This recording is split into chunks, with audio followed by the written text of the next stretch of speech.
I still remember the chill in the air that late autumn afternoon, a crispness that usually signals the end of something beautiful and the beginning of a long, stark winter. I was 27 then, full of the kind of self-assurance only youth and a few years of experience in the field can give you. My job then was mostly surveying the health of the local ecosystem in the vast, often overlooked stretch of state forest known as Blackwood Preserve. It wasn't exactly Yellowstone, but it was miles of dense timber, winding rivers, and more than enough wildlife to keep you on your toes. Most days it was a quiet, solitary gig. Just me, my pack, my GPS, and the rhythm of the forest. I liked it that way. I'd grown up hiking those woods, knew them better than I knew some of my old college roommates, or so I thought. That day, though, I made a mistake. A small one, but looking back, it was the first domino. I was tracking a rare migratory bird species, pushed deeper into an older, less traveled section of the preserve than I usually went for a routine check. The kind of place where the trees grew so thick, the canopy swallowed most of the sunlight, even at midday.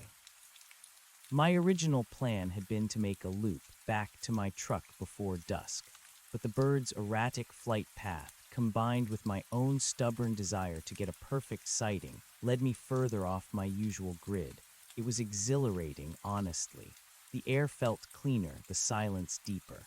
And then there was the light, or rather, the rapid fading of it. By the time I finally got the clear photograph I needed, the sun was already dipping below the highest ridges.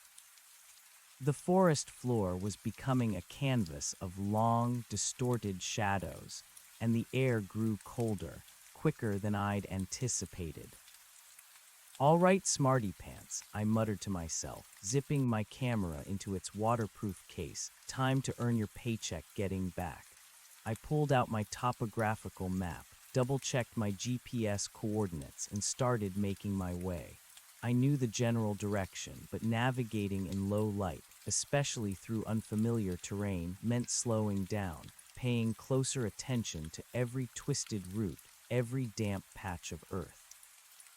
The ground here was ancient, a rich carpet of decaying leaves and pine needles, surprisingly soft underfoot, muffling my steps. It was almost fully dark when I realized I was in trouble.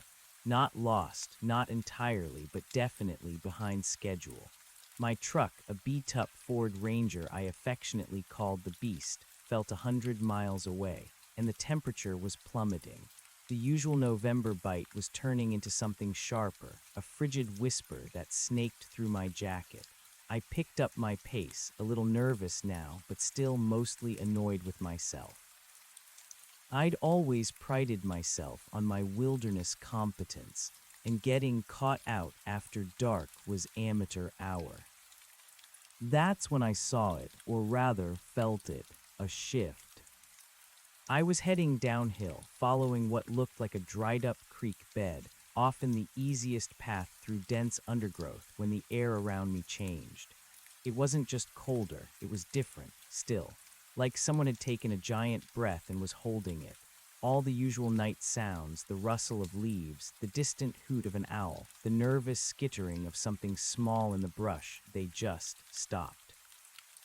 It was an unnatural silence, a heavy blanket pressed down on the forest. My boots, which had been crunching softly through fallen leaves, suddenly felt like they were walking on a thick, soundless moss. I stopped, my breath clouding in front of me. Every instinct I had, every lesson learned in years of solitary treks screamed. It wasn't just quiet, it was empty. The kind of quiet that means something is watching. I slowly turned, scanning the deepening gloom, my hand instinctively going to the small, heavy flashlight clipped to my belt. The darkness here was absolute, swallowing the last vestiges of twilight, painting the familiar trees in shades of impenetrable black. Then through the oppressive, silent gloom, a patch of color, impossible color. My eyes, adjusting to the darkness, focused on it. A distant, deep green, not the muted, brownish greens of evergreens in late fall, but a vibrant, alive green. It stood out against the monochrome of the darkening woods like a beacon, a stark, undeniable anomaly. And as I stared, a cold, prickling sensation began to crawl up my spine, a feeling that had nothing to do with the falling temperature. It was dread, pure, unadulterated dread. The vibrant green pulsed, a silent thrum in the suffocating darkness, drawing my gaze like a moth to a flame. It wasn't a glow, not exactly, but a deep, saturated hue that absorbed the surrounding black and yet somehow radiated its own presence. My mind, trained for logical observation, tried to reconcile it with something natural, bioluminescent fungi, perhaps, or a freak reflection of some distant artificial light. But no, the preserve was too deep for anything man-made to penetrate like this, and this green was too pure, too impossible. It defied the muted palette of the forest, the very concept of autumn decay. My flashlight remained clipped to my belt, my hand still resting on its cool metal, a useless comfort. I didn't dare turn it on, not yet. The unnatural silence had deepened, becoming a living thing that pressed in on my ears, making my own ragged breath sound like a thunderclap.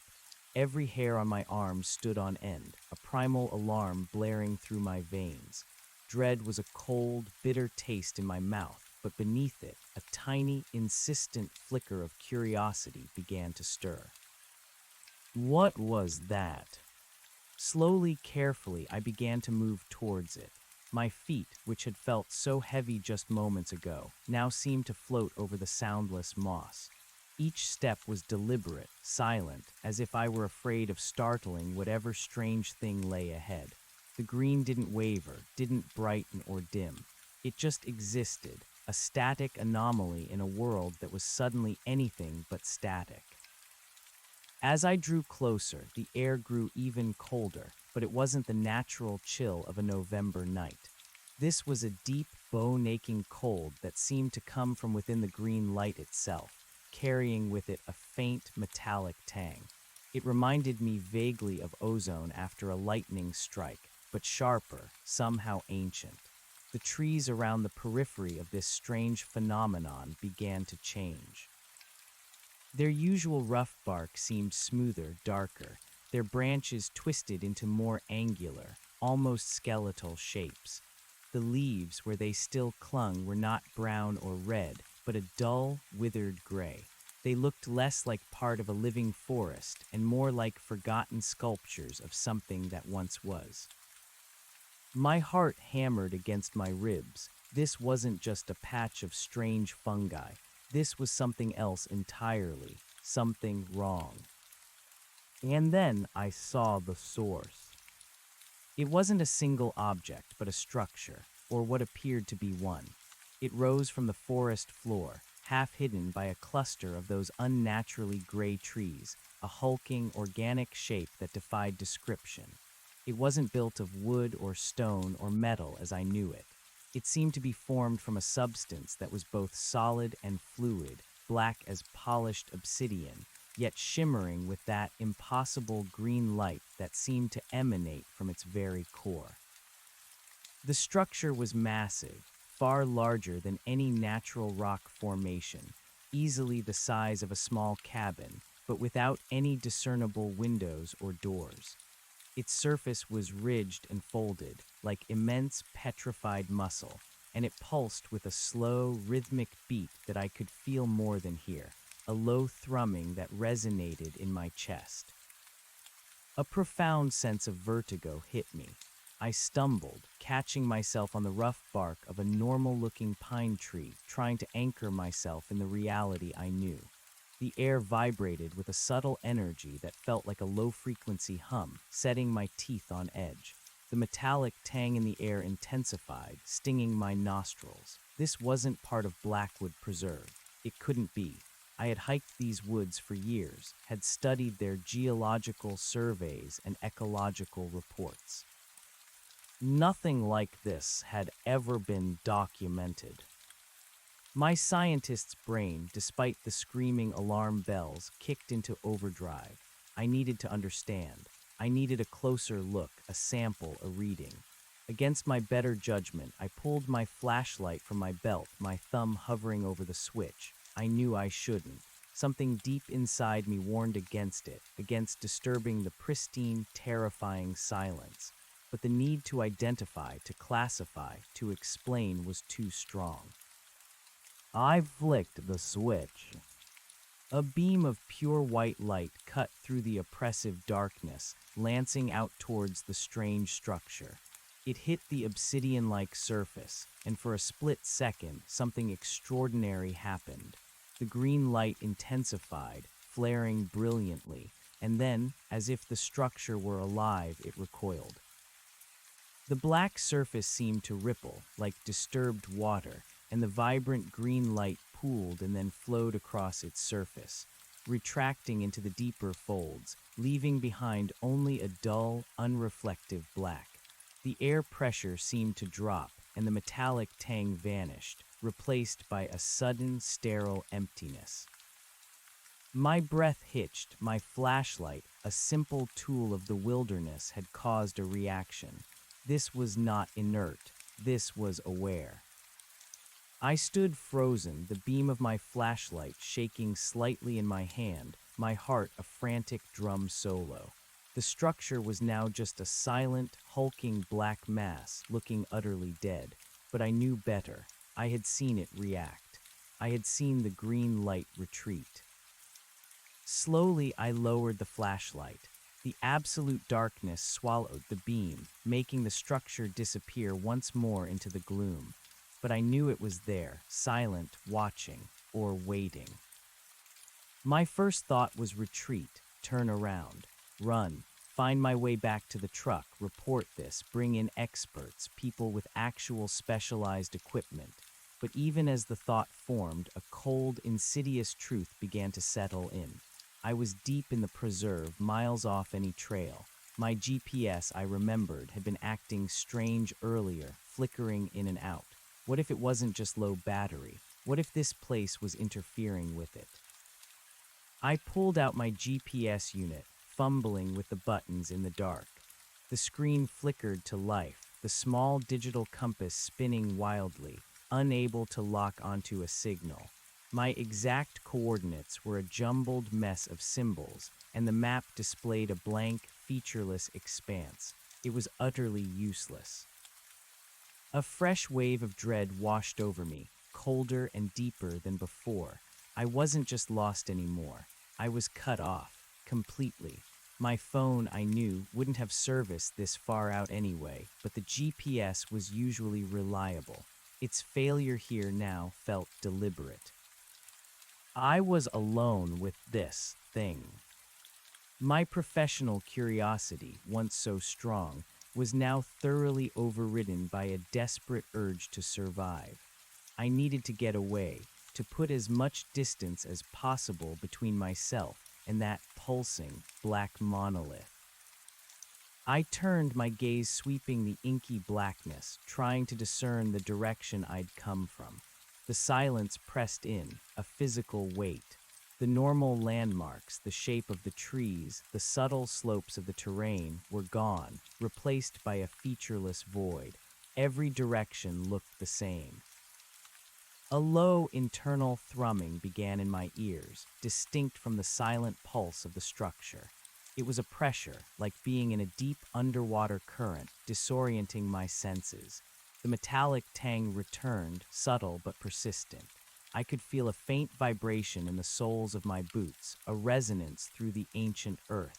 It wasn't the structure pulsing anymore, but something more pervasive, radiating from the very ground beneath me. Panic, cold and sharp, began to prick at the edges of my rational mind. I fought it down. Think, damn it, think. I had to establish a direction. I had my compass, a good old-fashioned magnetic one, immune to technological interference. I pulled it out, trying to steady my trembling hands. The needle spun wildly, refusing to settle. It wasn't just spinning. It was twitching, jumping erratically, pointing in random directions before snapping back, only to spin again. It was as if the magnetic field itself was in flux, utterly chaotic. This wasn't just a strange object, it was a phenomenon, an anomaly that twisted the very fabric of reality around it. My tools, my knowledge, my entire understanding of how the world worked, it was all useless here. I felt a sudden, desperate urge to shout, to break the oppressive silence, to prove to myself that I still existed, that my voice would carry. But the thought died in my throat. What if shouting attracted attention? What if it heard?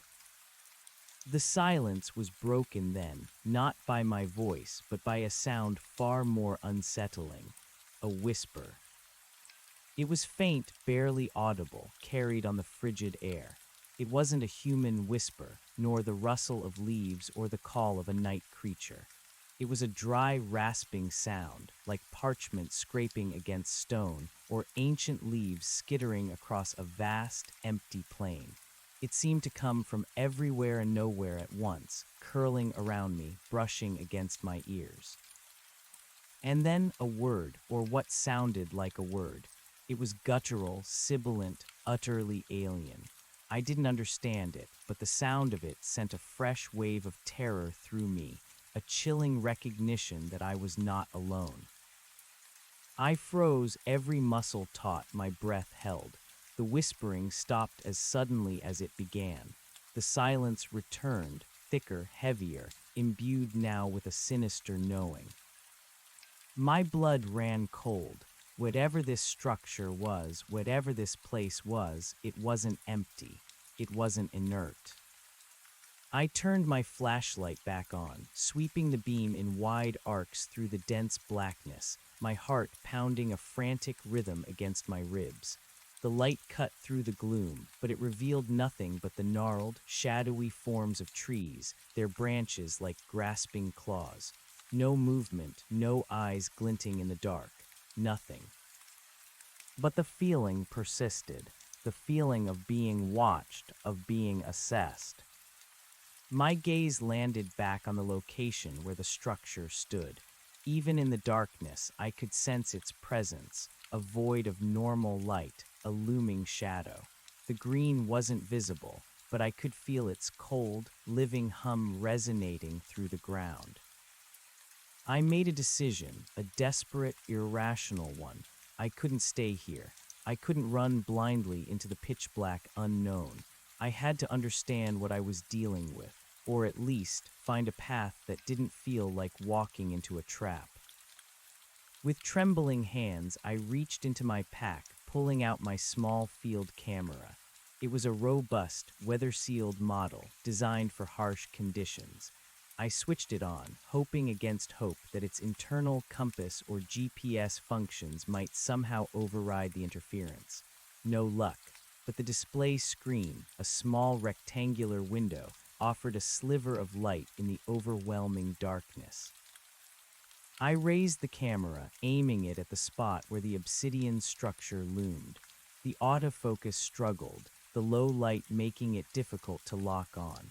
I pressed the shutter button, taking several rapid shots, hoping to capture anything that might help me later. The flash, a brief, blinding burst of white light, illuminated the structure for a split second.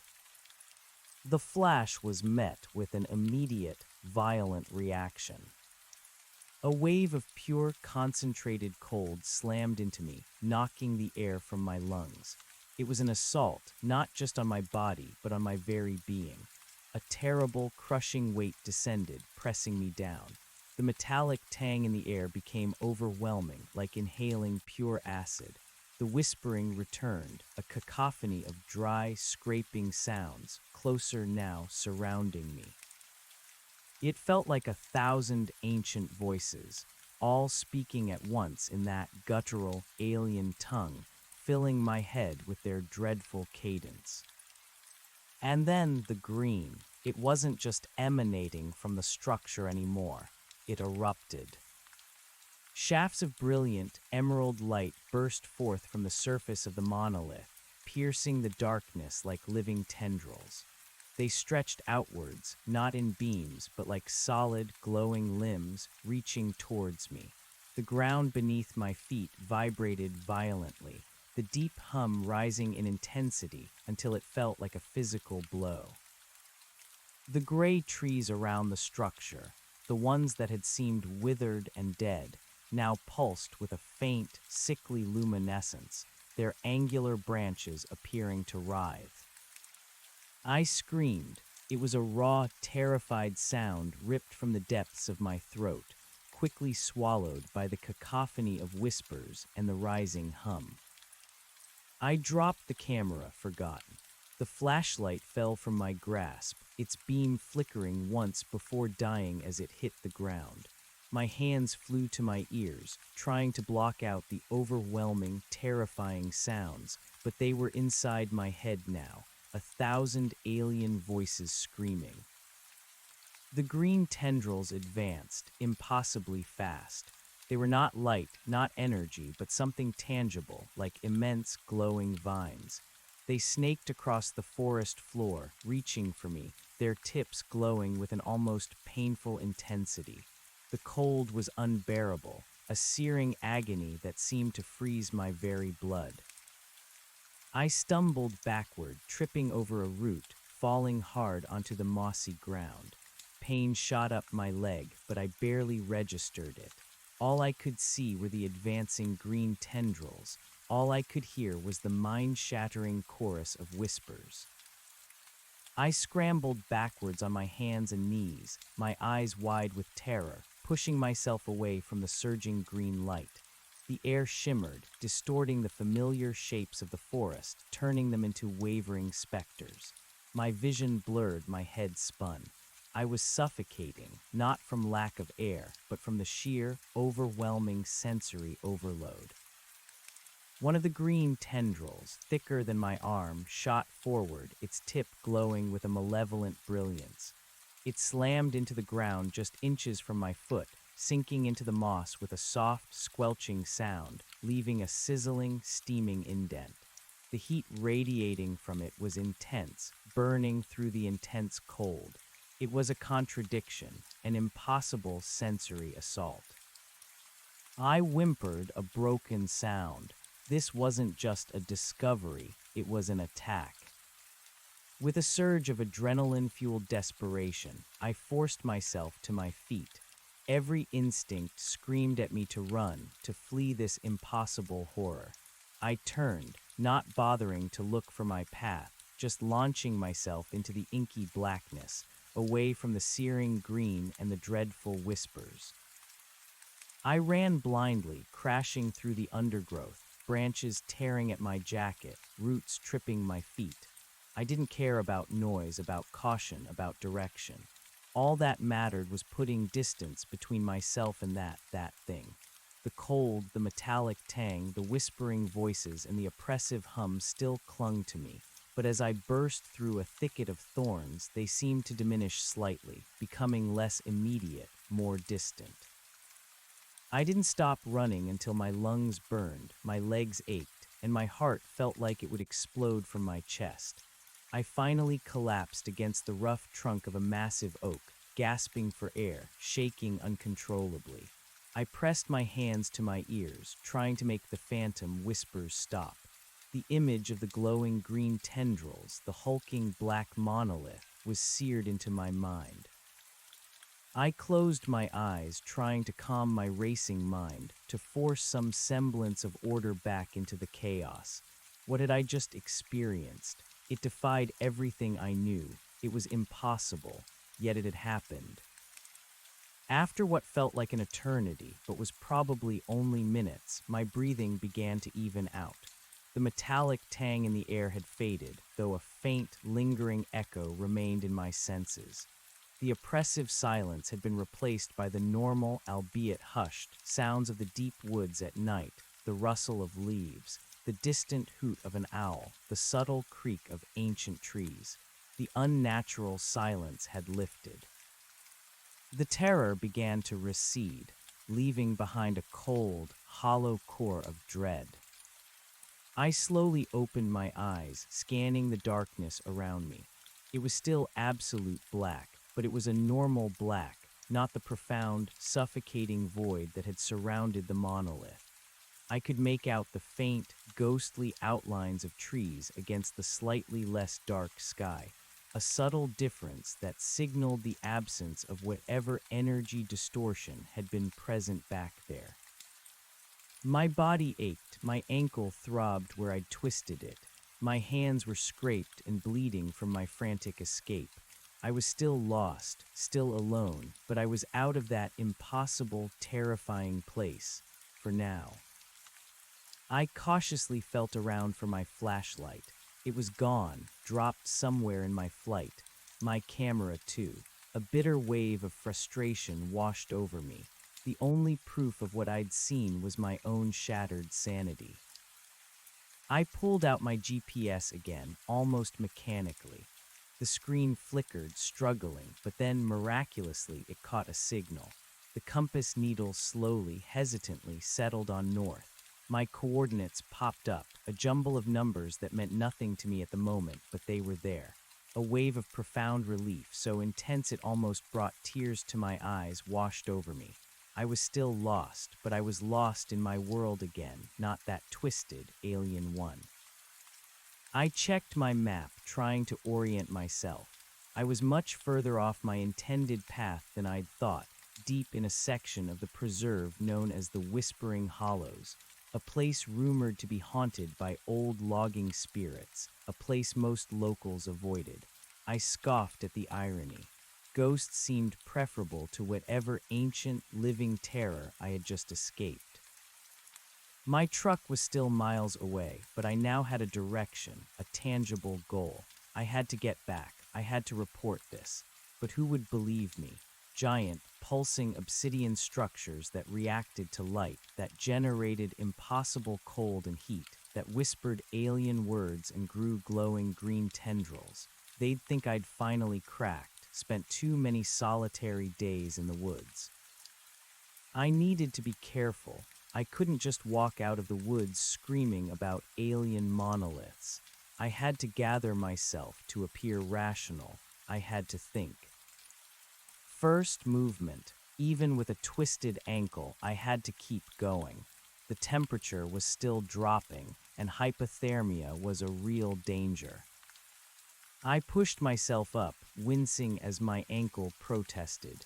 It wasn't broken, I thought, just a bad sprain. I could put some weight on it, enough to limp. I started walking, slowly, painfully, using my GPS as my guide. My senses were heightened, every snap of a twig, every rustle of leaves sending a jolt of adrenaline through me. I kept glancing over my shoulder, half expecting to see those glowing green tendrils reaching for me again, to hear the whispering chorus closing in. But the forest remained silent, save for its usual nocturnal symphony. As the night wore on, the moon, a sliver of a crescent, finally broke through the dense canopy, casting an ethereal, silvery glow over the forest floor. It was faint, but it was enough to see by, enough to navigate without crashing into every tree. The sight of it, a familiar, comforting presence in the sky, brought a strange sense of grounding. My mind, though still reeling from the encounter, began to shift into analytical mode, a desperate attempt to regain control. What was it? An ancient alien artifact, some kind of interdimensional portal, a natural phenomenon previously undiscovered, twisted by some unknown energy. The lack of scientific explanation was the most terrifying thing of all. I thought about the gray, withered trees around the monolith, the ones that had seemed to pulse with a sickly luminescence. Was the structure draining life from the surrounding forest, or was it transforming it, changing it into something else? I kept walking, focusing on the rhythmic pain in my ankle, on the slow, steady progress through the dark woods. My thoughts spiraled, replaying the terrifying encounter, trying to find a logical thread, a way to make sense of the impossible. I couldn't. As the first faint streaks of pre-dawn light began to paint the eastern sky, a new urgency seized me. I needed to be far away from that place before sunrise. What if the structure was more active in daylight? What if it moved? The thought sent a fresh jolt of fear through me. I pushed harder, gritting my teeth against the pain. My destination, my truck, was still a long way off, but the thought of getting back to civilization, to warmth, to safety, propelled me forward. I imagined the bewildered faces of my colleagues when I told them, the disbelief, the concern for my mental state. I needed more than just my word. I needed proof. My camera was gone, but then I remembered my phone. It had been in my backpack, tucked deep in a waterproof pouch. It wouldn't have service, but it had a camera, too. Maybe, just maybe, I could retrieve it later if I was brave enough to go back. The thought made my stomach churn. I continued my slow, painful trek, the faint light of dawn gradually revealing the familiar contours of the forest. The trees looked normal again, their leaves still mostly clinging in their autumn hues. The air, though still crisp, held no trace of the metallic tang. It was almost as if the entire terrifying encounter had been a fever dream. But the aching in my ankle, the scrapes on my hands, the lingering terror in my gut, they were very real. I found a small, flowing stream, its water clear and cold, and I knelt, scooping handfuls to splash on my face. The cold water was a shock, a welcome slap of reality. I drank deeply, savoring the pure, clean taste. I was exhausted, physically and mentally, but I was alive. I was out. As the sun finally broke over the horizon, painting the forest in shades of gold and orange, I found myself on the edge of a section of woods I recognized. I was still off the main trail, but I knew this area. My truck was probably another 2 or 3 miles away, a painful eternity on my sprained ankle. But I was almost there. I had survived. A thought, cold and unsettling, wormed its way into my mind.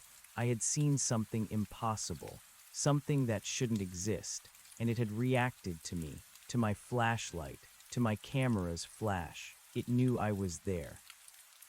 Had it let me go, or was this just a temporary reprieve? The sun climbed higher, warming the air, chasing away the last vestiges of night's chill.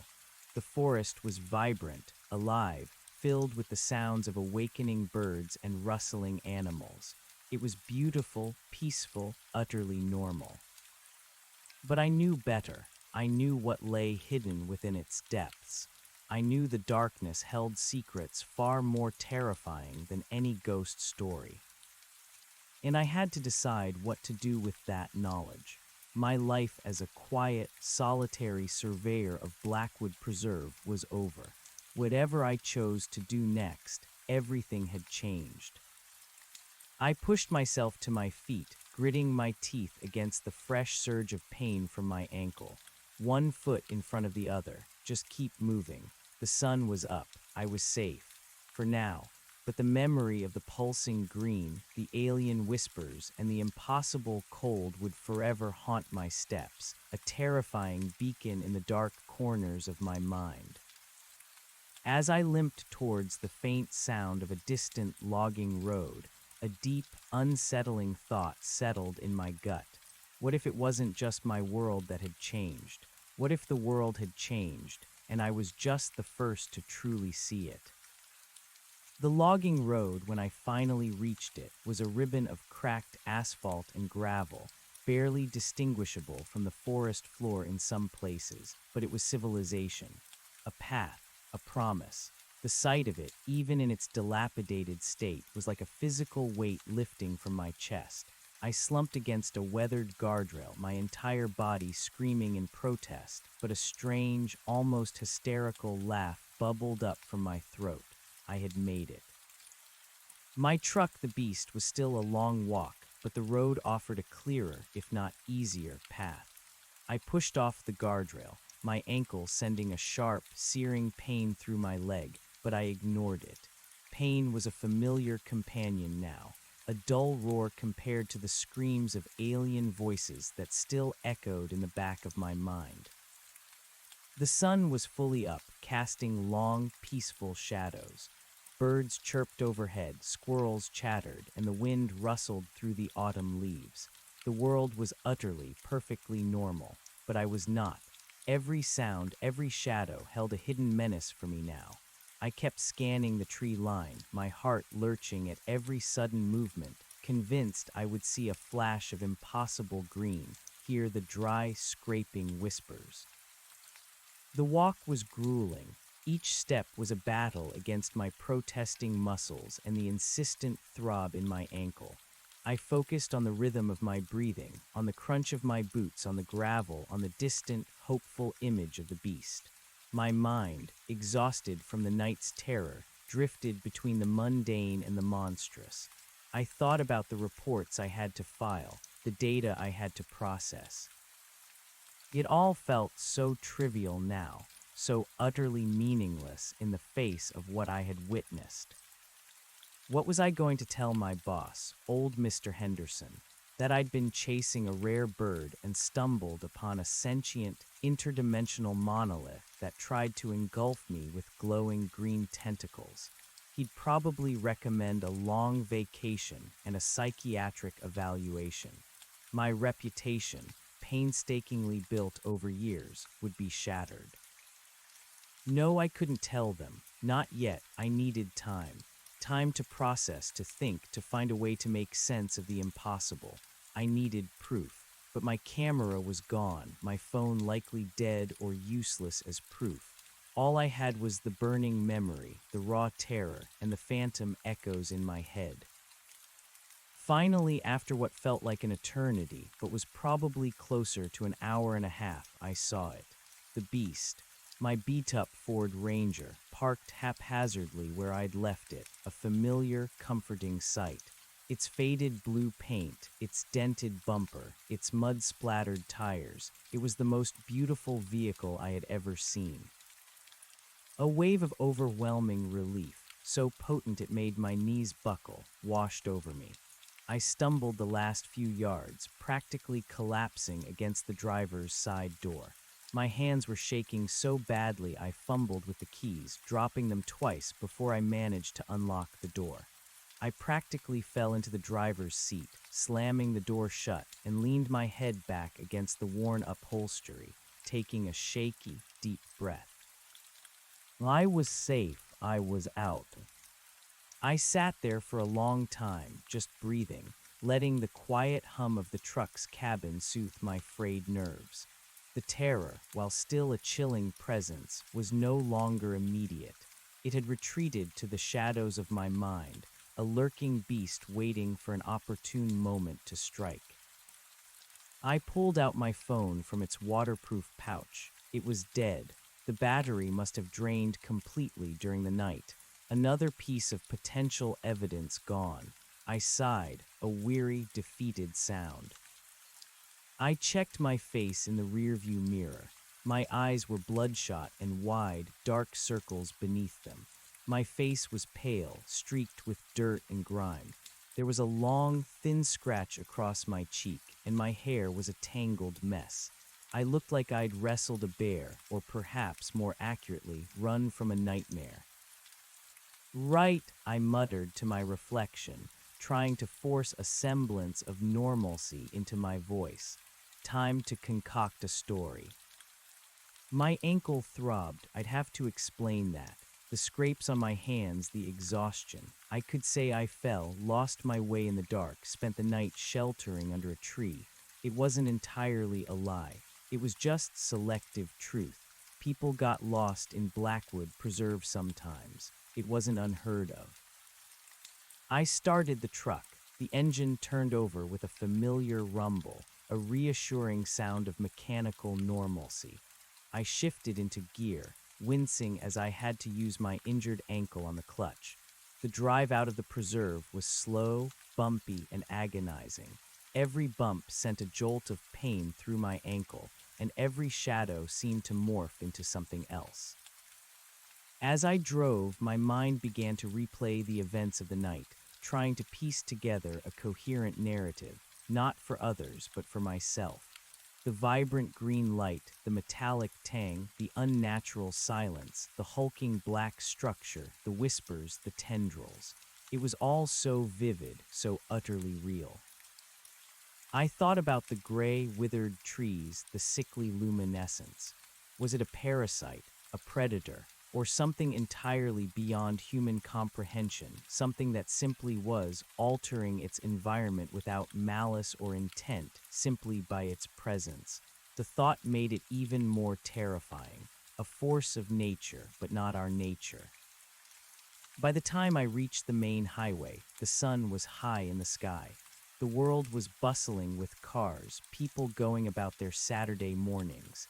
It felt alien, detached. I was an observer, a ghost moving through a vibrant, oblivious reality. My small cabin, nestled on the edge of town, felt like a sanctuary. I hobbled up the porch steps, keys jangling in my trembling hand. The smell of pine and dust, the familiar creak of the floorboards, it was all profoundly comforting.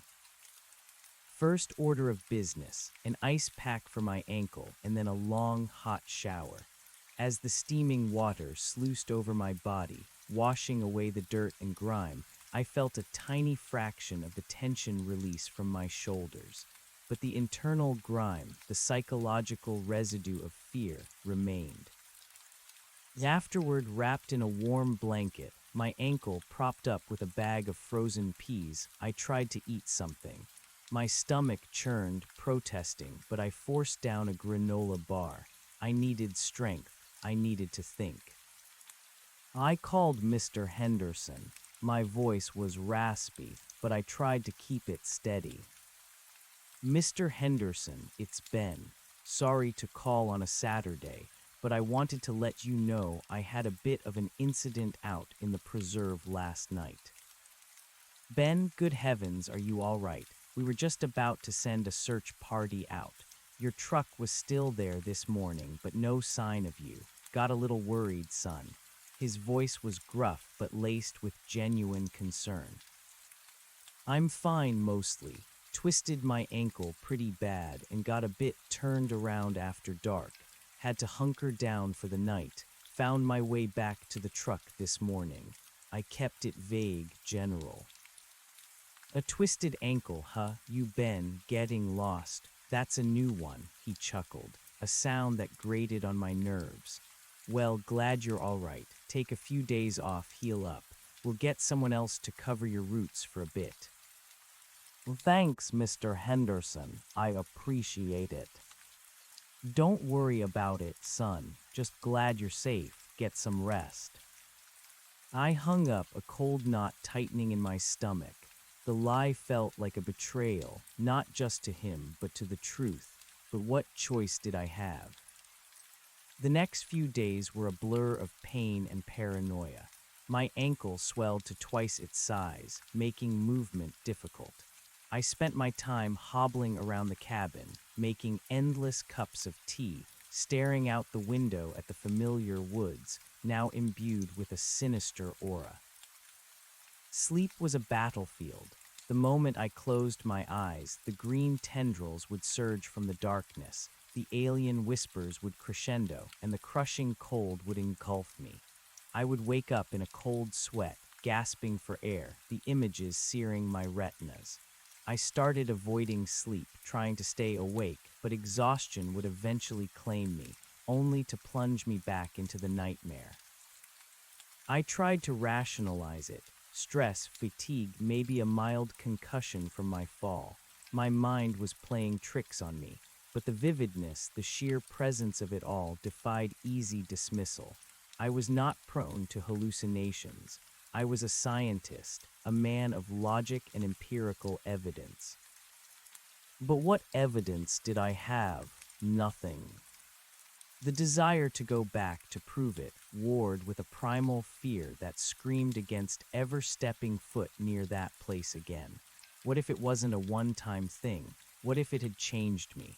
What if it had left something behind inside me? The thought made my skin crawl. On the third day, the swelling in my ankle had gone down enough that I could hobble around with less pain. My mind, though still reeling, was starting to regain some clarity. I needed to do something. I couldn't just sit here, letting the fear consume me. I pulled out my old, worn topographical maps of Blackwood Preserve. I spread them out on my kitchen table, tracing lines with my finger, trying to remember my exact path, the turns I had taken. It was difficult. The area around the monolith had felt disorienting, even before I ran in a panic, but I had a general idea. I remembered the dried-up creek bed, the dense, old-growth section, the whispering hollows on the map. I circled a rough area on the map, a dense, unlabeled patch of forest. This was where it had to be. My GPS coordinates from the morning after had placed me a few miles west of this point, but that was after my frantic flight. I stared at the circled area. It was deep, remote, far from any established trail or logging road. It wasn't a place people went often. If I were to go back, I'd need to be prepared, better prepared than last time. The thought of returning sent a fresh wave of nausea through me, but it was accompanied by a stubborn resolve. I couldn't live like this, haunted by an unexplained horror. I needed answers. I needed proof, even if it meant facing the impossible again. I spent the next few days planning. I studied geological surveys of the area, looking for any anomalies, any unusual rock formations or magnetic disturbances. Nothing. The area was unremarkable on paper, just forest. I started gathering equipment, not just my usual field gear, but specialized tools. A high-resolution camera, a thermal imager, a portable spectrometer, a Geiger counter, anything that could detect unusual energy signatures, temperature fluctuations, or strange material compositions. I even ordered a small drone with a camera, hoping to get an aerial view without getting too close. It would be weeks before it arrived, but I needed all the help I could get. I also thought about communication. My phone wouldn't work, but perhaps a satellite phone. Too expensive for my budget, but a possibility if I could secure funding somehow. For now, a powerful two-way radio might have to do, though range would be an issue in that deep valley. I started training, too. My ankle was still stiff, but I forced myself to walk, then jog, strengthening it, pushing my physical limits. I practiced navigation, studied survival techniques, sharpened my senses. I wasn't going back unprepared. During this time, I tried to find any local legends, any obscure stories about Blackwood Preserve that might shed light on what I had seen. I visited the small town library, poring over old newspaper clippings, local history books, even dusty collections of folklore. Most stories were about lost hikers, black bears, or the typical ghosts of old loggers in the whispering hollows. Nothing about pulsing black monoliths or glowing green tendrils. Except one old, tattered book, a collection of regional Native American myths and legends, caught my eye. It spoke of the Heartwood, a place deep within the ancient forests where the veil between worlds was thin. It mentioned the Silent Stone, a place of profound cold and strange light, a place where spirits gathered and the very earth sang a song of otherness. The descriptions were vague, metaphorical, but a chill ran down my spine. Could it be?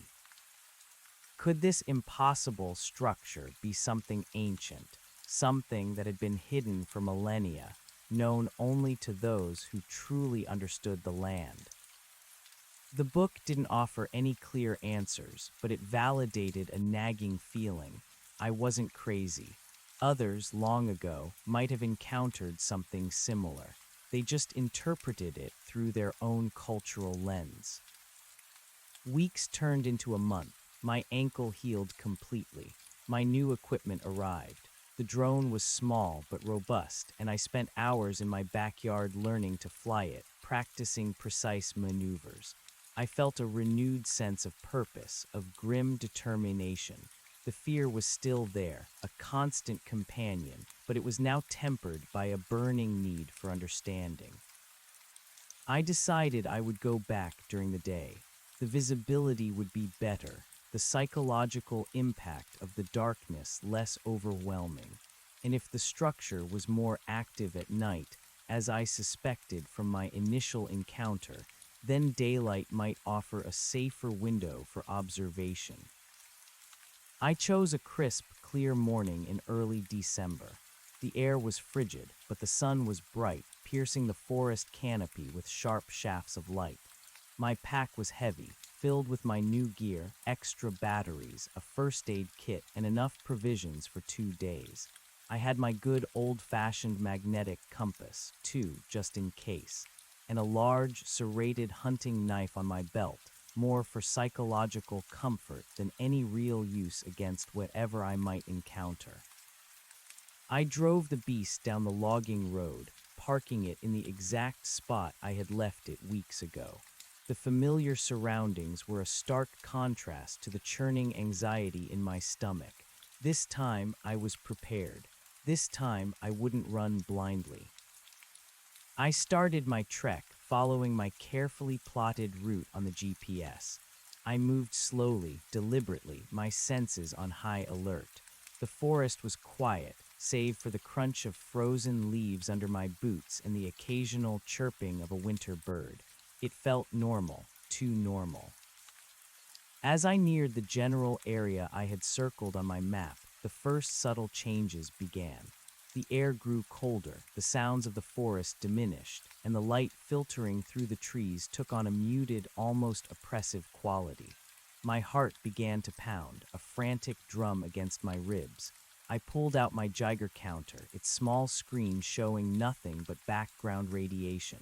Then a faint click-click-click, barely audible above the forest silence. It was picking up something. Very faint but present. I pulled out the thermal imager. The screen glowed with subtle shifts in temperature, but nothing overtly unusual. The trees were cold, the ground was cold, normal for December. I continued forward, my grip tight on the straps of my pack. My GPS began to flicker, the signal wavering, but not completely lost yet. The compass needle, however, started to twitch, moving sluggishly, unable to find a stable north. It was happening again. The trees around me started to change, their bark growing smoother, darker, their branches twisting into more angular shapes. The leaves, where they clung, were a dull, withered gray. The very air around me grew still, heavy, like a breath held. The metallic tang, faint but unmistakable, brushed against my nostrils. I stopped holding my breath, straining my ears. The silence, that profound, unsettling silence, it was back. I was here. I pulled out my drone. With trembling hands, I set it on a patch of clear ground and powered it up.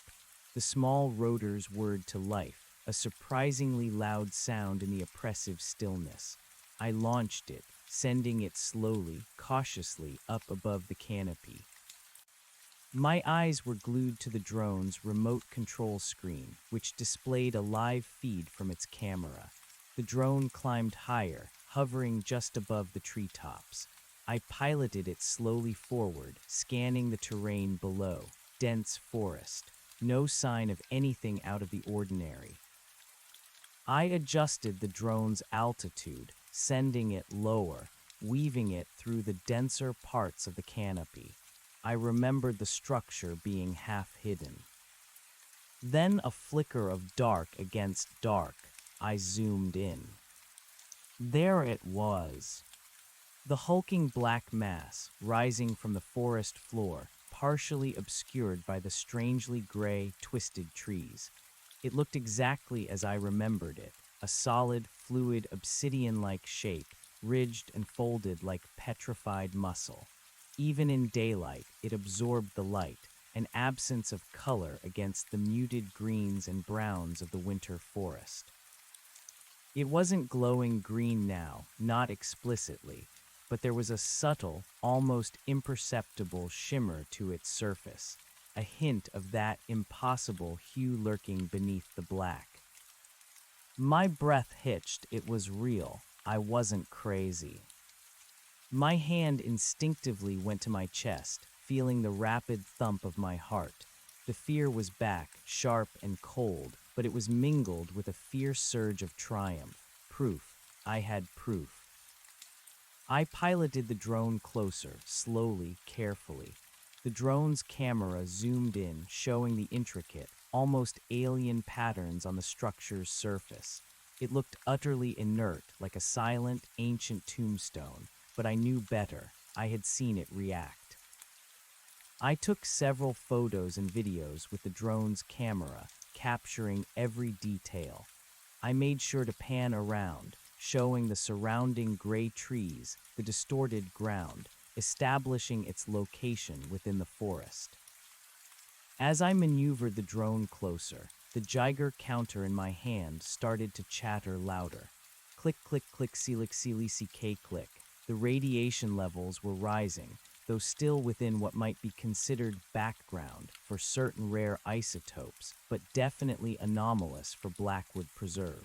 The spectrometer I had clipped to my pack also began to chirp softly, indicating unusual energy frequencies. I brought the drone within 50 feet of the structure, holding it steady, capturing high-resolution images. I could see the subtle shimmer more clearly now, a faint, deep emerald playing across the black surface, like light refracting through dark oil. Suddenly, the drone's image on my screen flickered. The signal began to break up, pixelating, then freezing. No, no, no, I muttered, frantically adjusting the controls. The drone began to descend erratically, spinning slightly. It was losing power, or rather, something was interfering with it. I tried to regain control, to bring it back, but it was too late. With a final burst of static, the screen went black. The last thing I saw was the drone spiraling downwards, directly towards the black monolith. A sickening crunch echoed through the silent forest a moment later. The drone was gone, destroyed. A fresh wave of dread washed over me. It had reacted again, even to a small, remote-controlled device. It was aware, and it was hostile. My Geiger counter was now chattering furiously, its clicks a frantic rhythm. The spectrometer was chirping insistently. The metallic tang in the air intensified, stinging my nostrils. The cold deepened, radiating from the unseen structure, a bone-chilling presence. The silence, too, had deepened, pressing in on my ears, making my own ragged breathing sound like a roar. I stood frozen, my eyes wide, scanning the darkness where the structure lay, even though I knew it was still broad daylight. The anomaly had created its own pocket of twilight, its own reality. Then through the oppressive, silent gloom, a patch of color, impossible color, the deep, vibrant green radiating from the direction of the structure. It wasn't a glow, but a presence, a saturation of color that devoured the surrounding light, yet radiated its own. My heart hammered against my ribs. It was starting again. I didn't need to be closer. I had my proof. The images, the videos on the drone's remote control unit were stored internally. If I could get out of here with the remote, I would have my evidence. I took a shaky breath, trying to calm myself. My mission was accomplished. Get out now. I turned slowly, cautiously, trying to retrace my steps. But the forest, once familiar, was now a maze of shadows and twisting trees. The sense of disorientation was back, stronger than before. The trees around the periphery of the structure looked more twisted, more angular. They pulsed with a faint, sickly luminescence, like veins beneath pale skin. The ground began to vibrate beneath my feet, a low hum that resonated through my bones, distinct from the frantic chatter of the Geiger counter. It was the same internal thrumming I had felt before, a pressure that disoriented my senses. The metallic tang became overwhelming, like inhaling pure ozone. And then the whispers. Faint at first, a dry, rasping sound, like ancient leaves skittering across stone, then growing, coalescing into that guttural, sibilant, utterly alien language. It seemed to come from everywhere and nowhere, swirling around me, brushing against my ears, seeping into my mind. 1,000 voices speaking at once, their terrible cadence filling my head. Panic, cold and sharp, began to prick at the edges of my rational mind. I fought it down. Focus. Get out. I tried to use my GPS. The screen flickered wildly, the compass spinning erratically, the map a jumbled mess of symbols. Useless. My old-fashioned magnetic compass. I pulled it out, but the needle was twitching, jumping, unable to settle. The magnetic field was in flux, utterly chaotic. I was cut off again, trapped. The vibrant green intensified, pulsing from the direction of the monolith, growing brighter, more active. I could see it more clearly now, not just a patch of color, but an emanation, a growing, living aura of impossible light.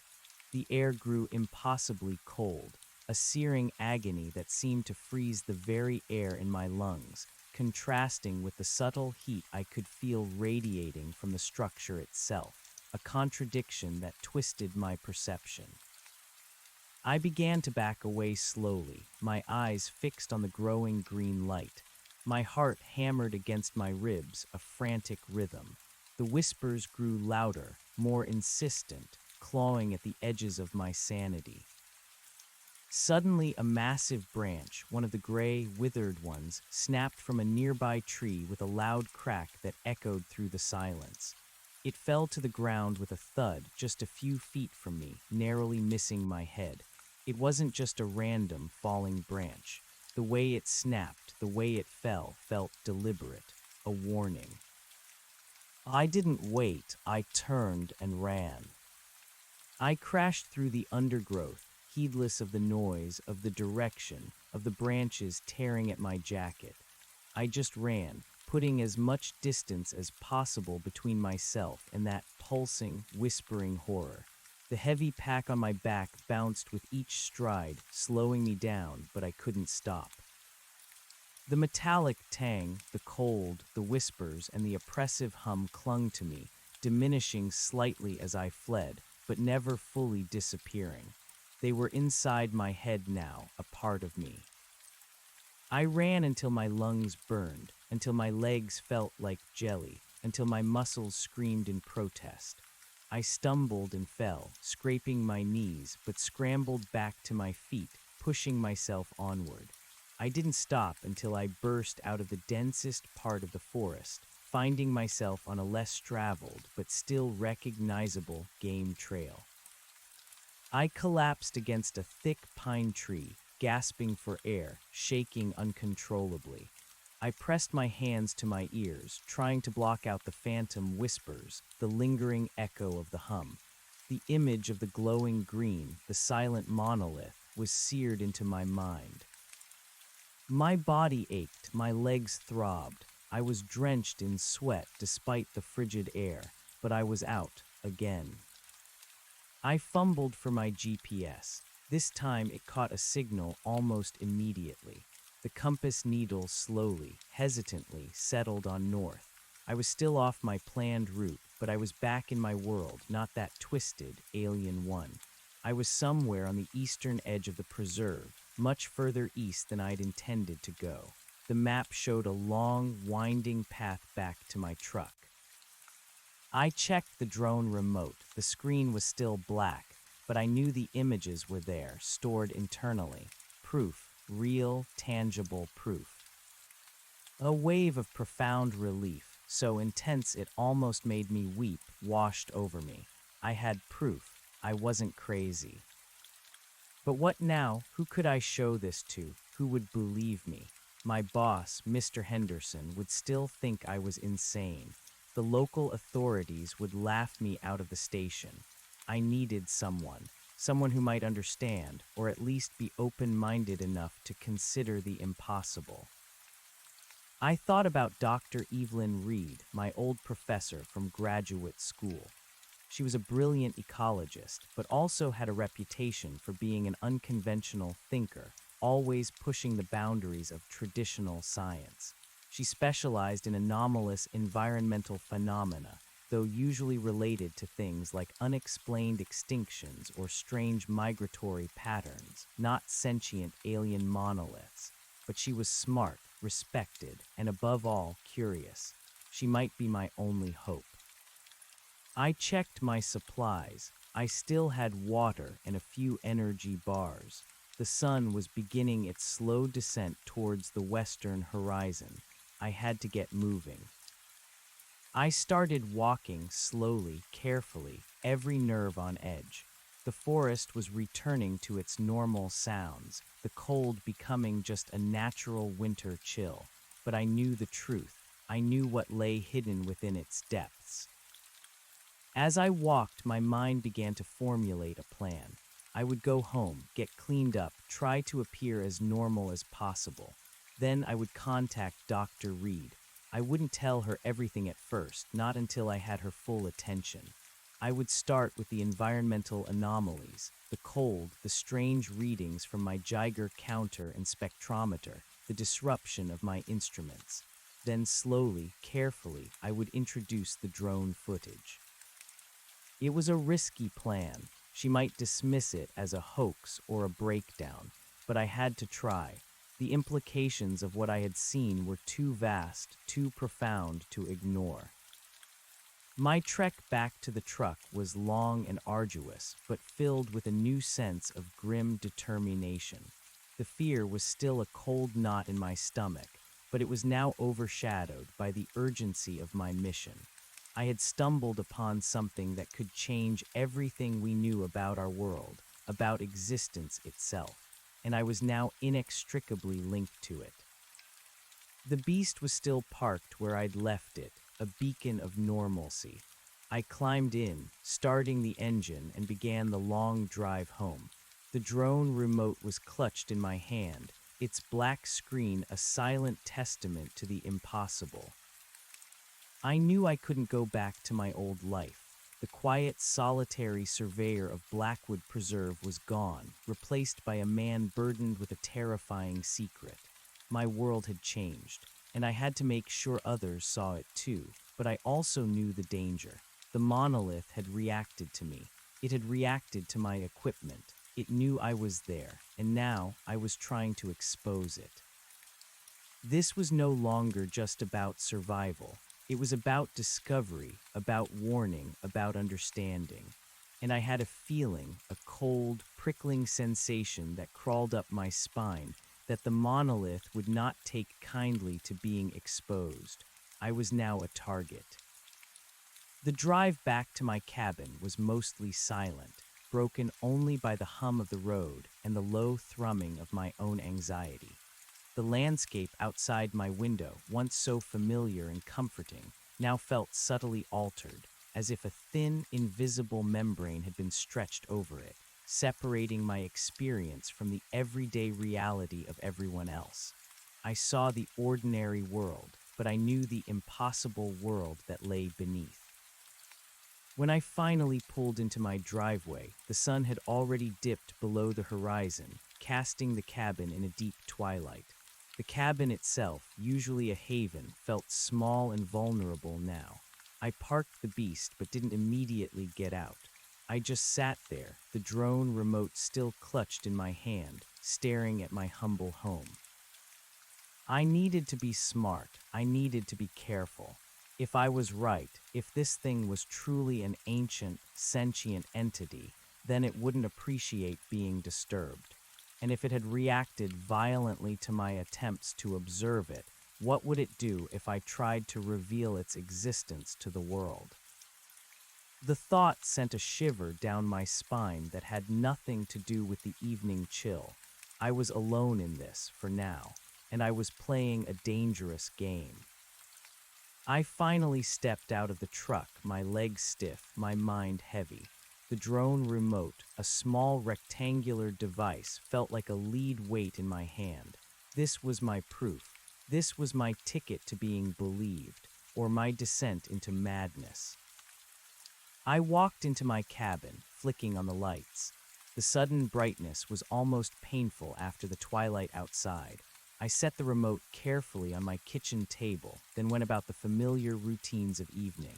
Making dinner, a bland, easy-to-prepare meal, cleaning up, trying to force a semblance of order back into my life. But every action felt hollow, mechanical.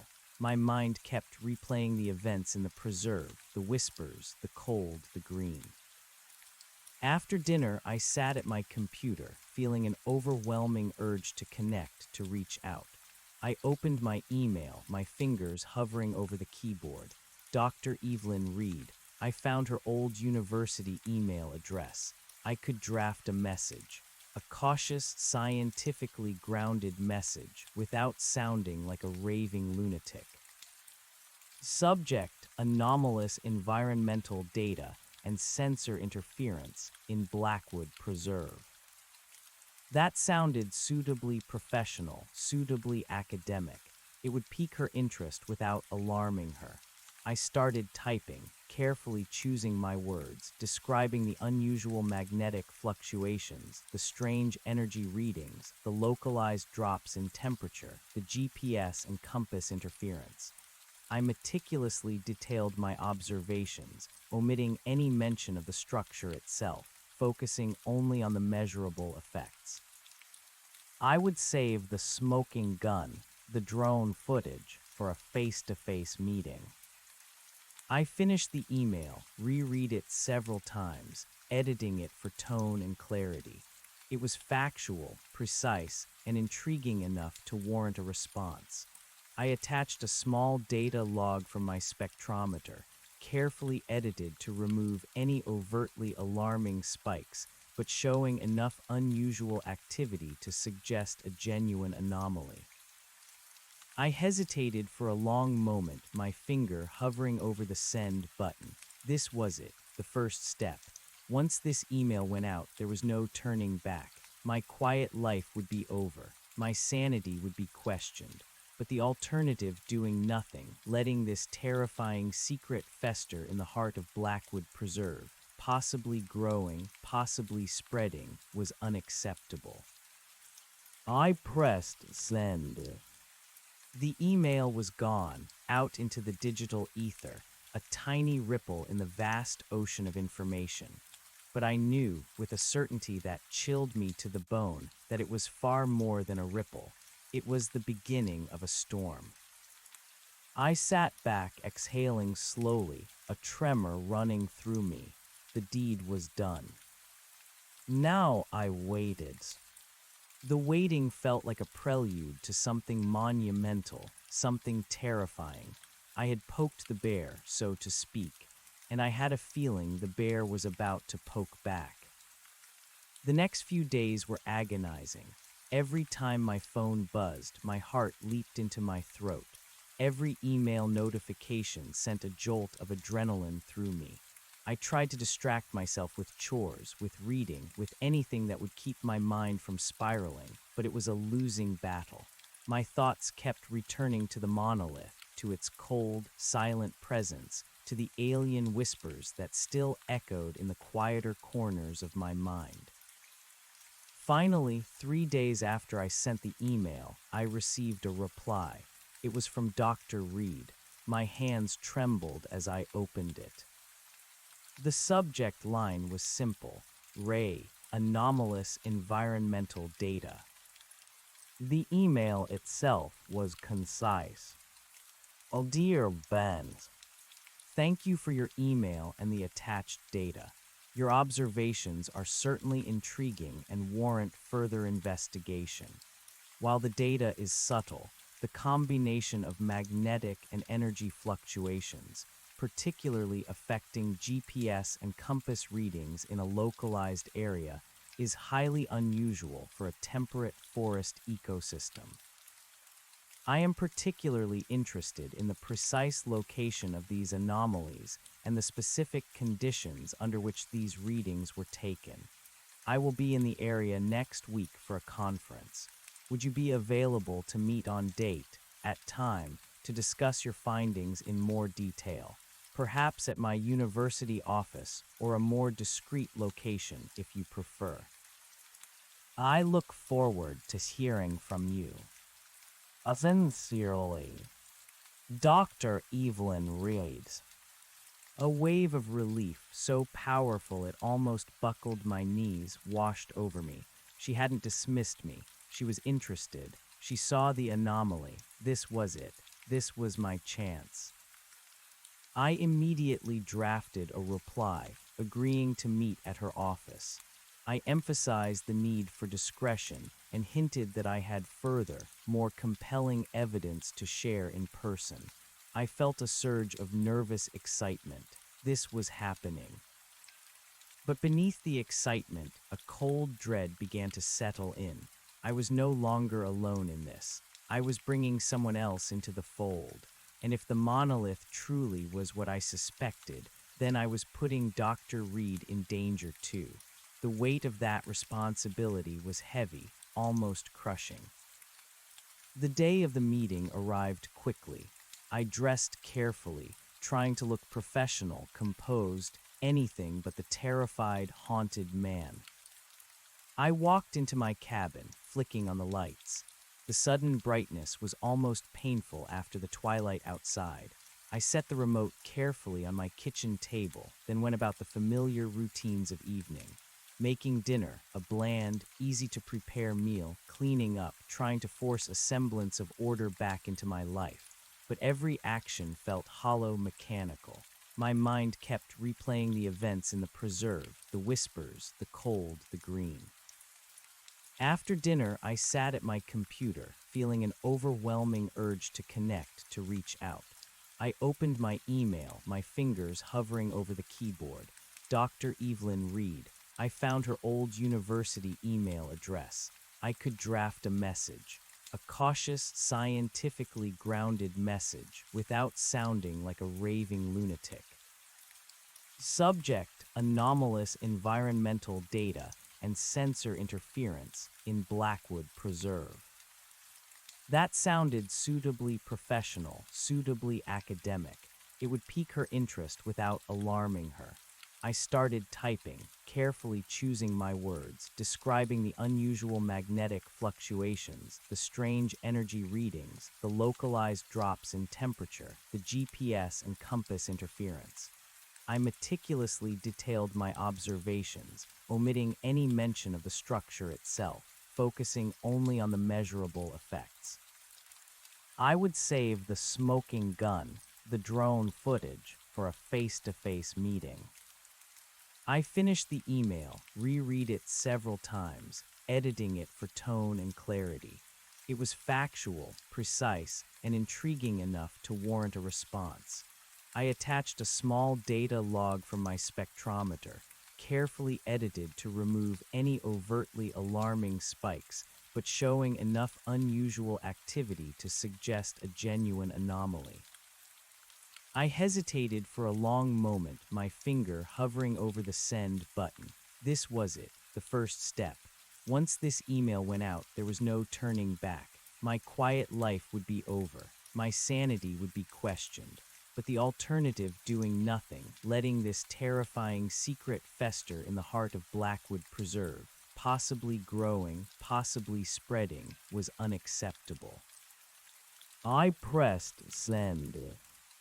The email was gone, out into the digital ether, a tiny ripple in the vast ocean of information.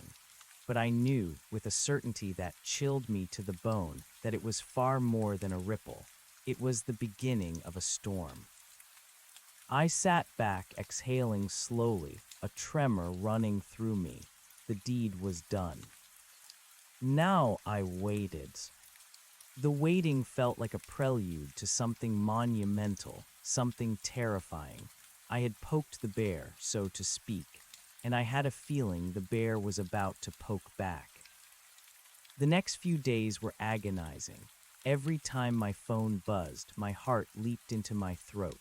Every email notification sent a jolt of adrenaline through me. I tried to distract myself with chores, with reading, with anything that would keep my mind from spiraling, but it was a losing battle. My thoughts kept returning to the monolith, to its cold, silent presence, to the alien whispers that still echoed in the quieter corners of my mind. Finally, 3 days after I sent the email, I received a reply. It was from Dr. Reed. My hands trembled as I opened it.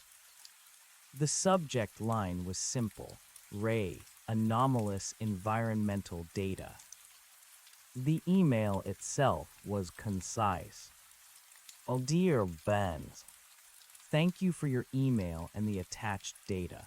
Your observations are certainly intriguing and warrant further investigation. While the data is subtle, the combination of magnetic and energy fluctuations, particularly affecting GPS and compass readings in a localized area, is highly unusual for a temperate forest ecosystem. I am particularly interested in the precise location of these anomalies and the specific conditions under which these readings were taken. I will be in the area next week for a conference.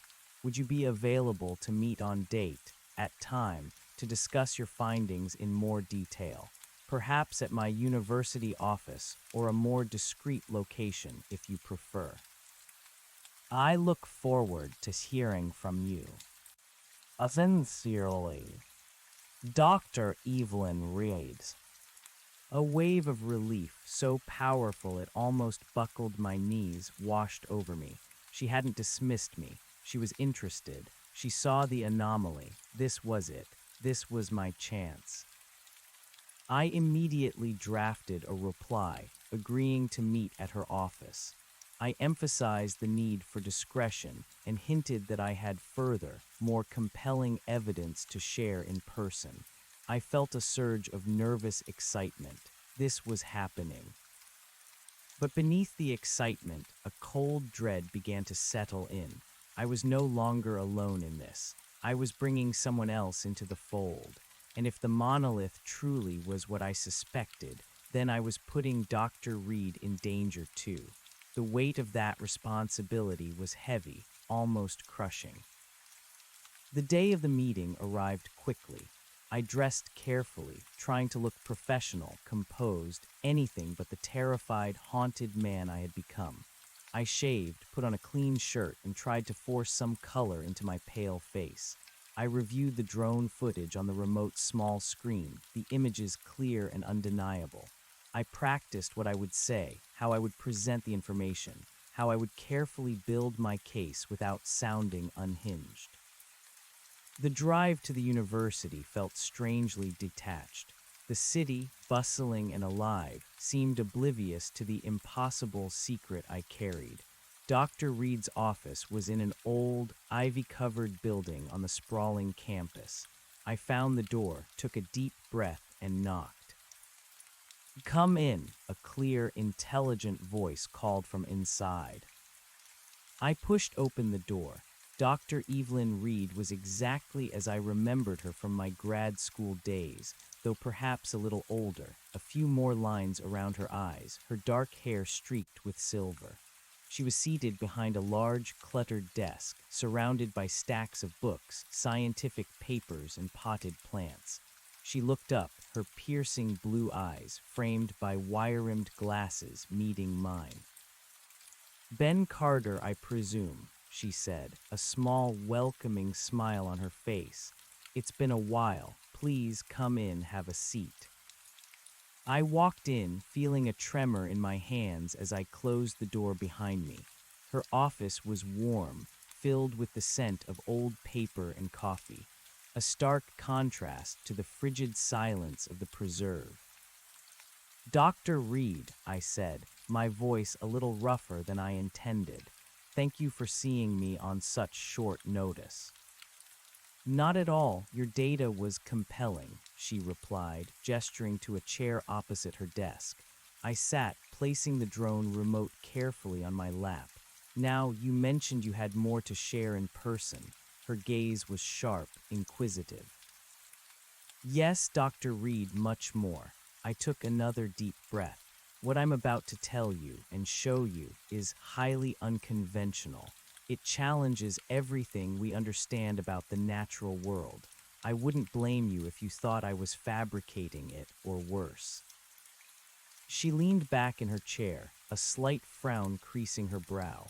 Ben, I've known you since you were a bright, if slightly overly pragmatic young man in my ecosystem dynamics class. You're not prone to flights of fancy. Please just tell me what you've found.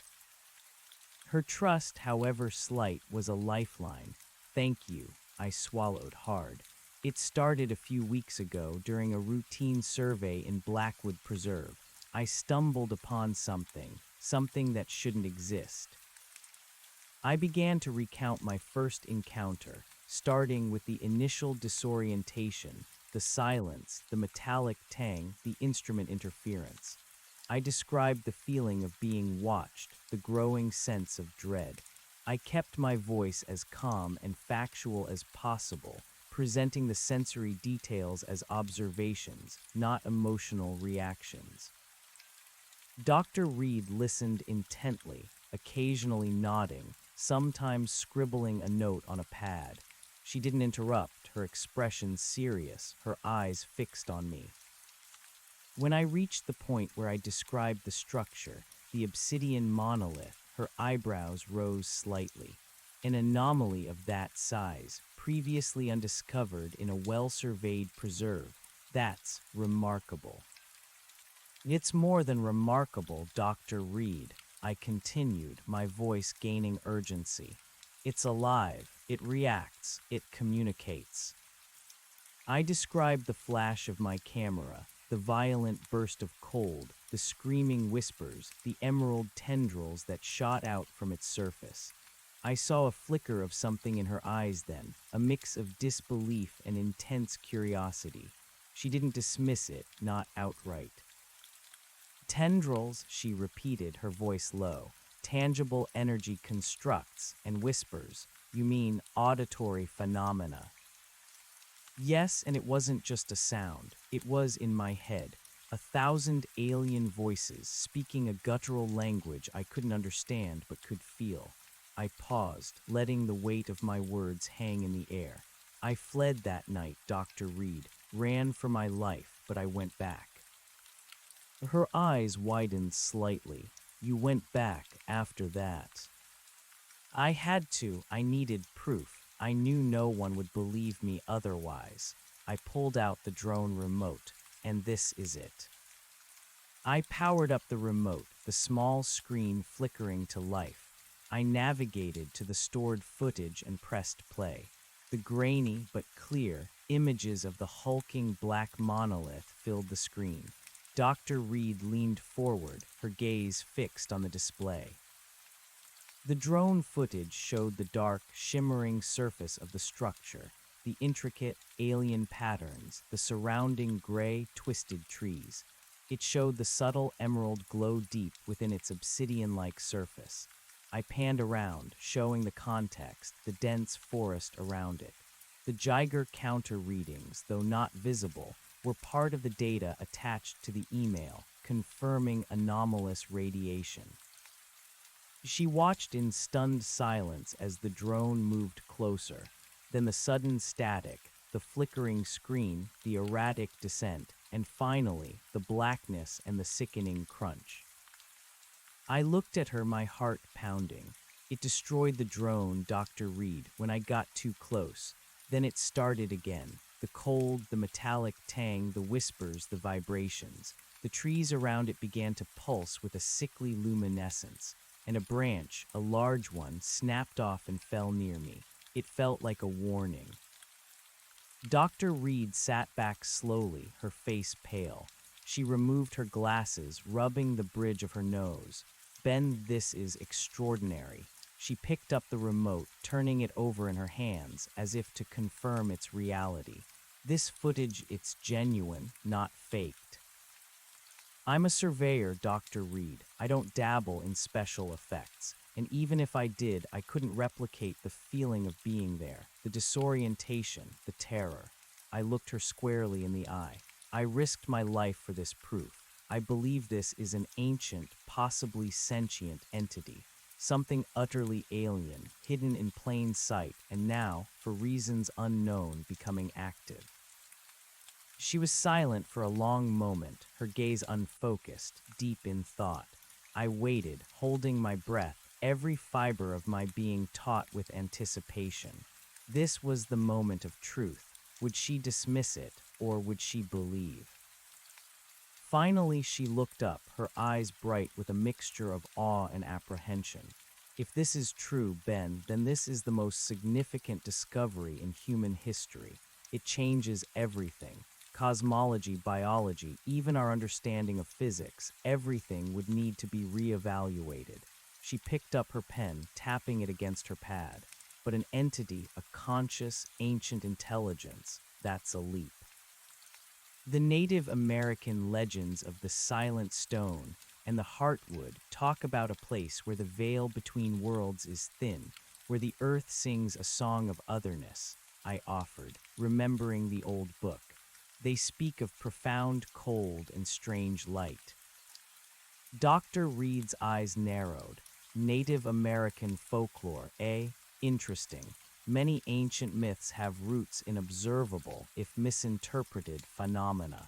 But a sentient structure, you said it communicated. It whispered in an alien tongue, a cacophony of voices, sometimes sounding like scraping parchment, sometimes like a dry hiss. But it felt like it was speaking to me, at me. It reacted to my presence, to my light, to my drone. She stood up, walking to a whiteboard on the wall, filled with complex equations and diagrams. She picked up a marker. Let's assume for a moment that everything you've described is accurate. A large, non-terrestrial object, possibly ancient, embedded in the preserve. It emits anomalous radiation, magnetic fields, and energy frequencies. It can generate localized temperature drops and cause sensory and psychological effects. And it appears to be reactive, possibly intelligent. She began to write down keywords on the board. The tendrils, are they organic or purely energetic? I don't know. They looked like glowing, solid vines, but also like pure light. They had immense force, enough to press me down, and they radiated both searing cold and intense heat simultaneously. A contradiction. She paused, turning to face me.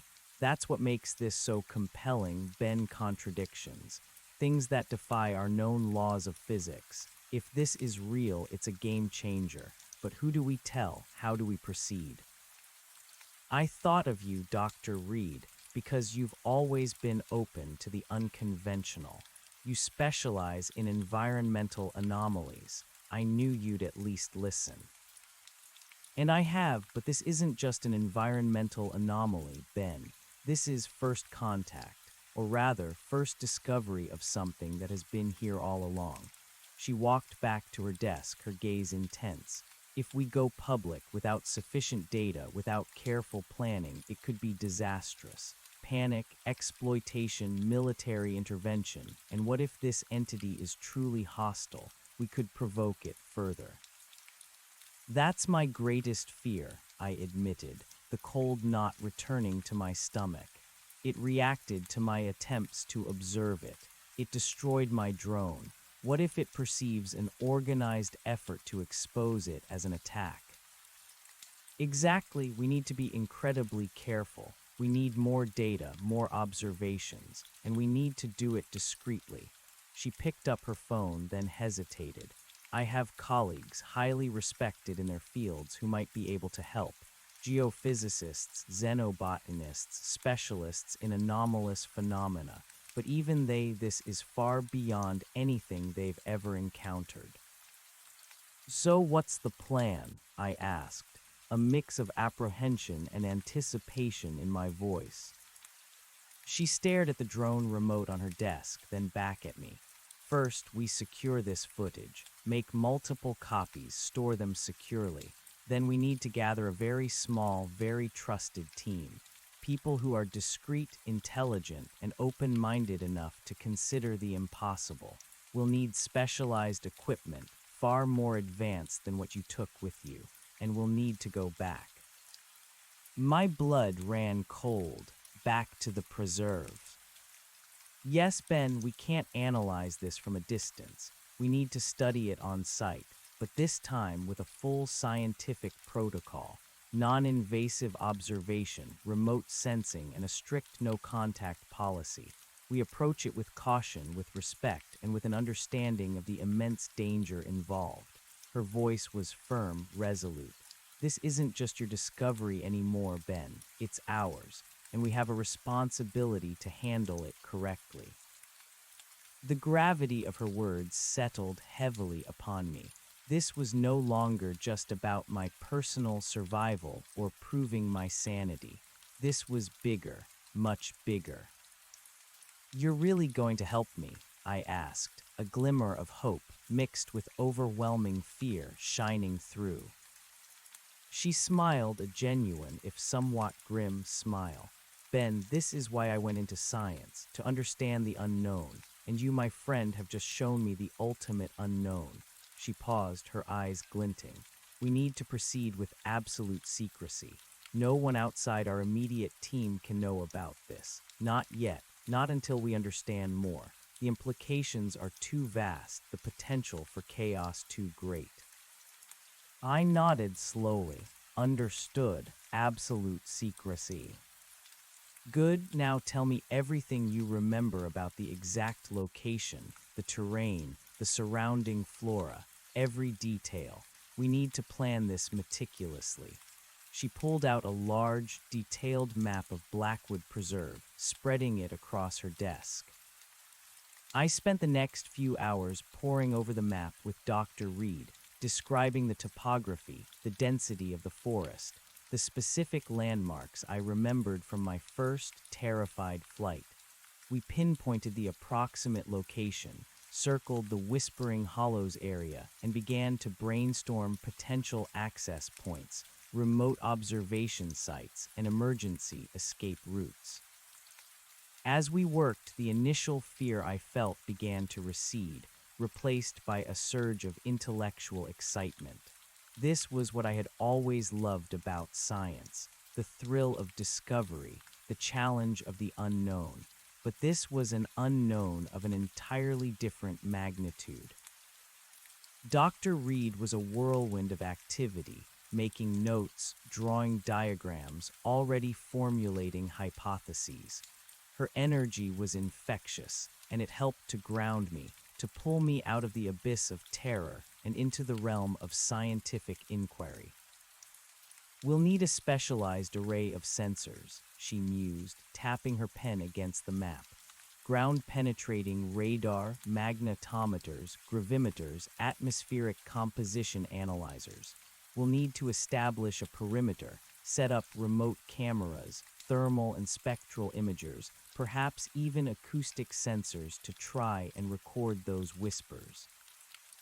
And a secure, remote base camp, I added, thinking about the logistical challenges. Far enough away to avoid detection, but close enough for daily excursions. Precisely, she looked at me, a determined glint in her eyes. This will be dangerous, Ben. Possibly the most dangerous thing either of us has ever attempted. But the potential rewards, the knowledge we could gain, it's worth the risk. I knew she was right. The lure of understanding this impossible entity was powerful, almost intoxicating. But the memory of those glowing green tendrils, the mind-shattering whispers, was still fresh. What about protection? I asked, thinking beyond scientific instruments. If it reacts aggressively again. Dr. Reed's expression sobered. We can't go in armed, Ben. Not against something like this. What would a bullet do to an entity that defies physics? We go in with knowledge, with caution, and with the utmost respect. Our best protection is to remain undetected and non-threatening, to observe, not to provoke. Her logic was sound, but it offered little comfort. How do you remain non-threatening to something that might consider your very existence a threat? As the day waned, we had a preliminary plan. A small, elite team, absolute secrecy. A phased approach, starting with remote reconnaissance, slowly closing in. Dr. Reed would contact her trusted colleagues, sounding them out carefully, without revealing the full truth until they were on board and briefed. I left Dr. Reed's office late that evening, the drone remote secured in my bag. The city lights seemed brighter, the sounds louder, as if my senses had been recalibrated. I was no longer alone. I had an ally, a brilliant mind dedicated to unraveling this mystery. But the weight of what we were undertaking, the immense implications and dangers, pressed down on me. I drove back to my cabin, the road stretching long and dark before me. The initial euphoria of Dr. Reed's belief had faded, replaced by annoying anxiety. The monolith, it knew I was there, and now I was bringing others. That night, for the first time in weeks, I managed a few hours of dreamless sleep, exhausted by the mental marathon.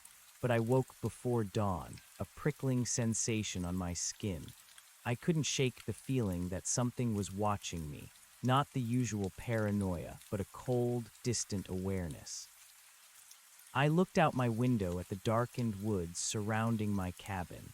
The trees stood silent, motionless, their bare branches like skeletal fingers against the pre-dawn sky. It was a normal forest scene, but my perception of normalcy had been irrevocably shattered. The next few days were a blur of intense preparation. Dr. Reed called regularly, her voice always low, cautious.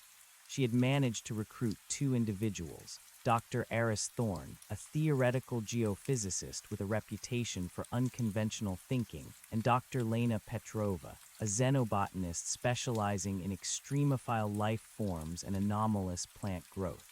Both were brilliant, highly respected, and crucially known for their discretion. They were intrigued by the partial data and the vague hints of an unprecedented environmental anomaly in Blackwood Preserve.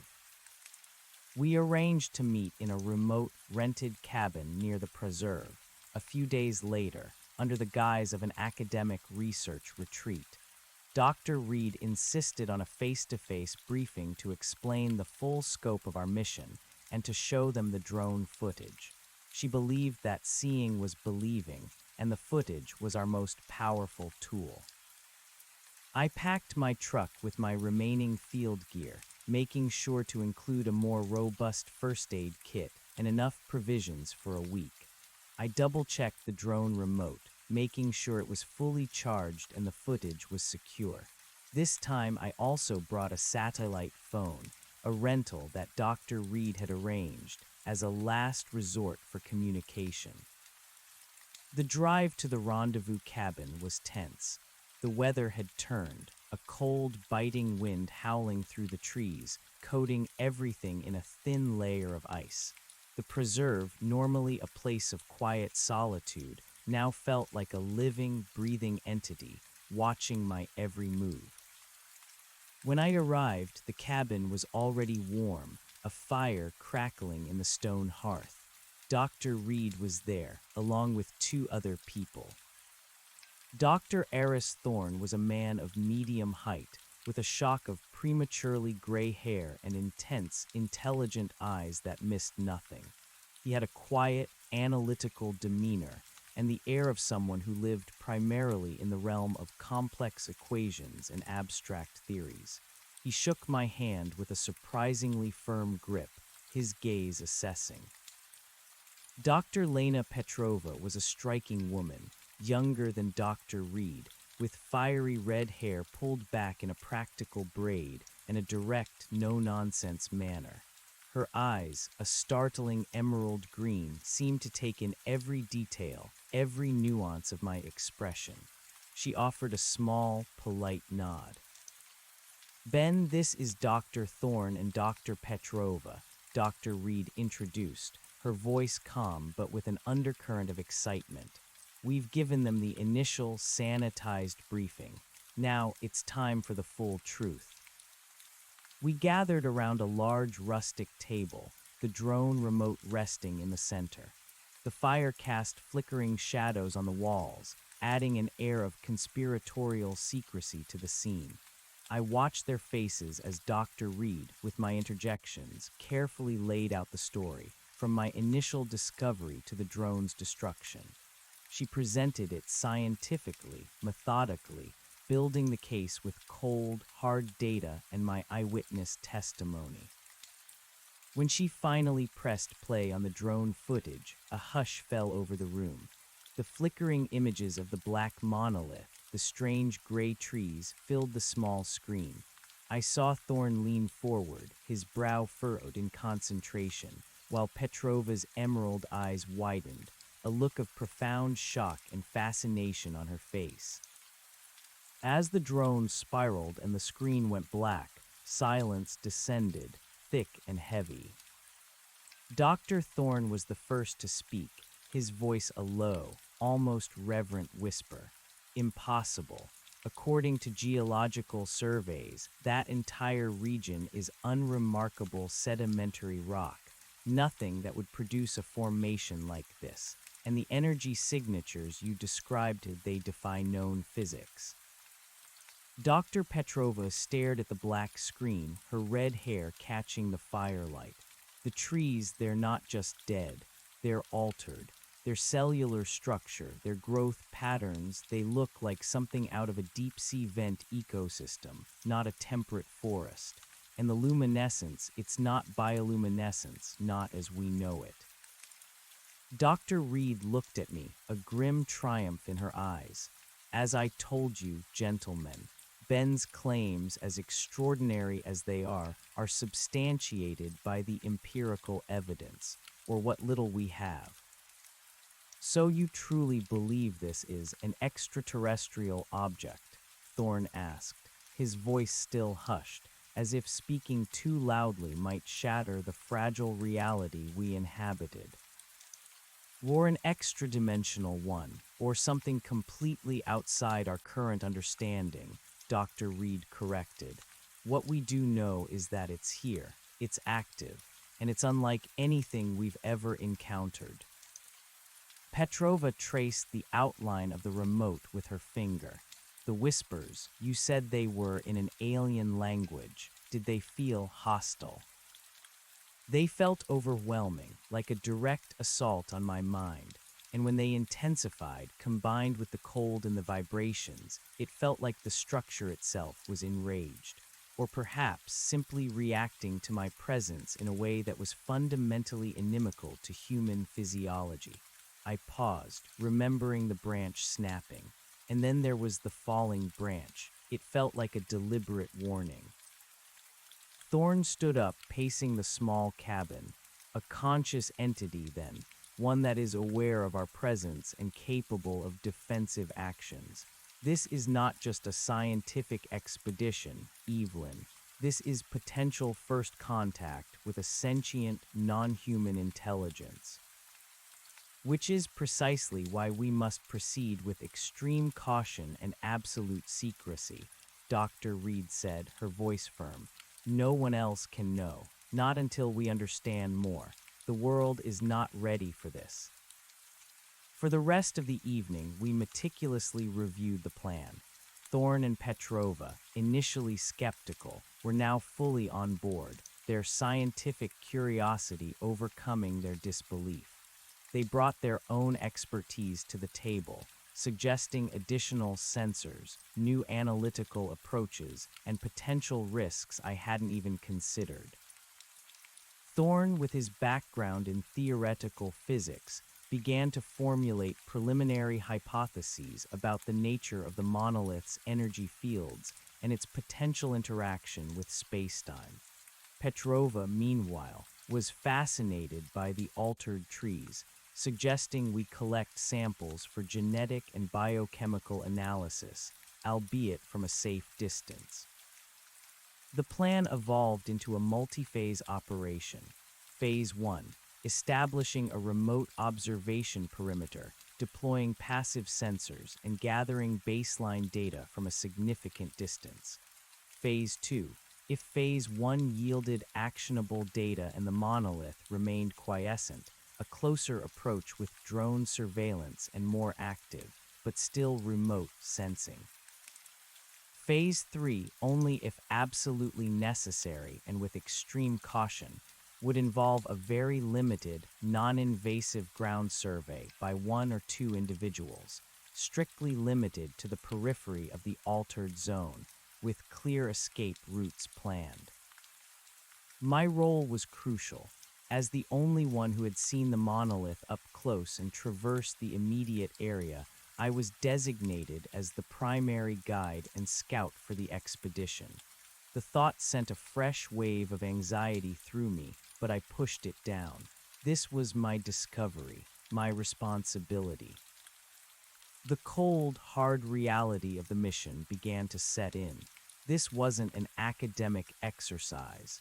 This was a potentially world-altering undertaking, fraught with immense danger.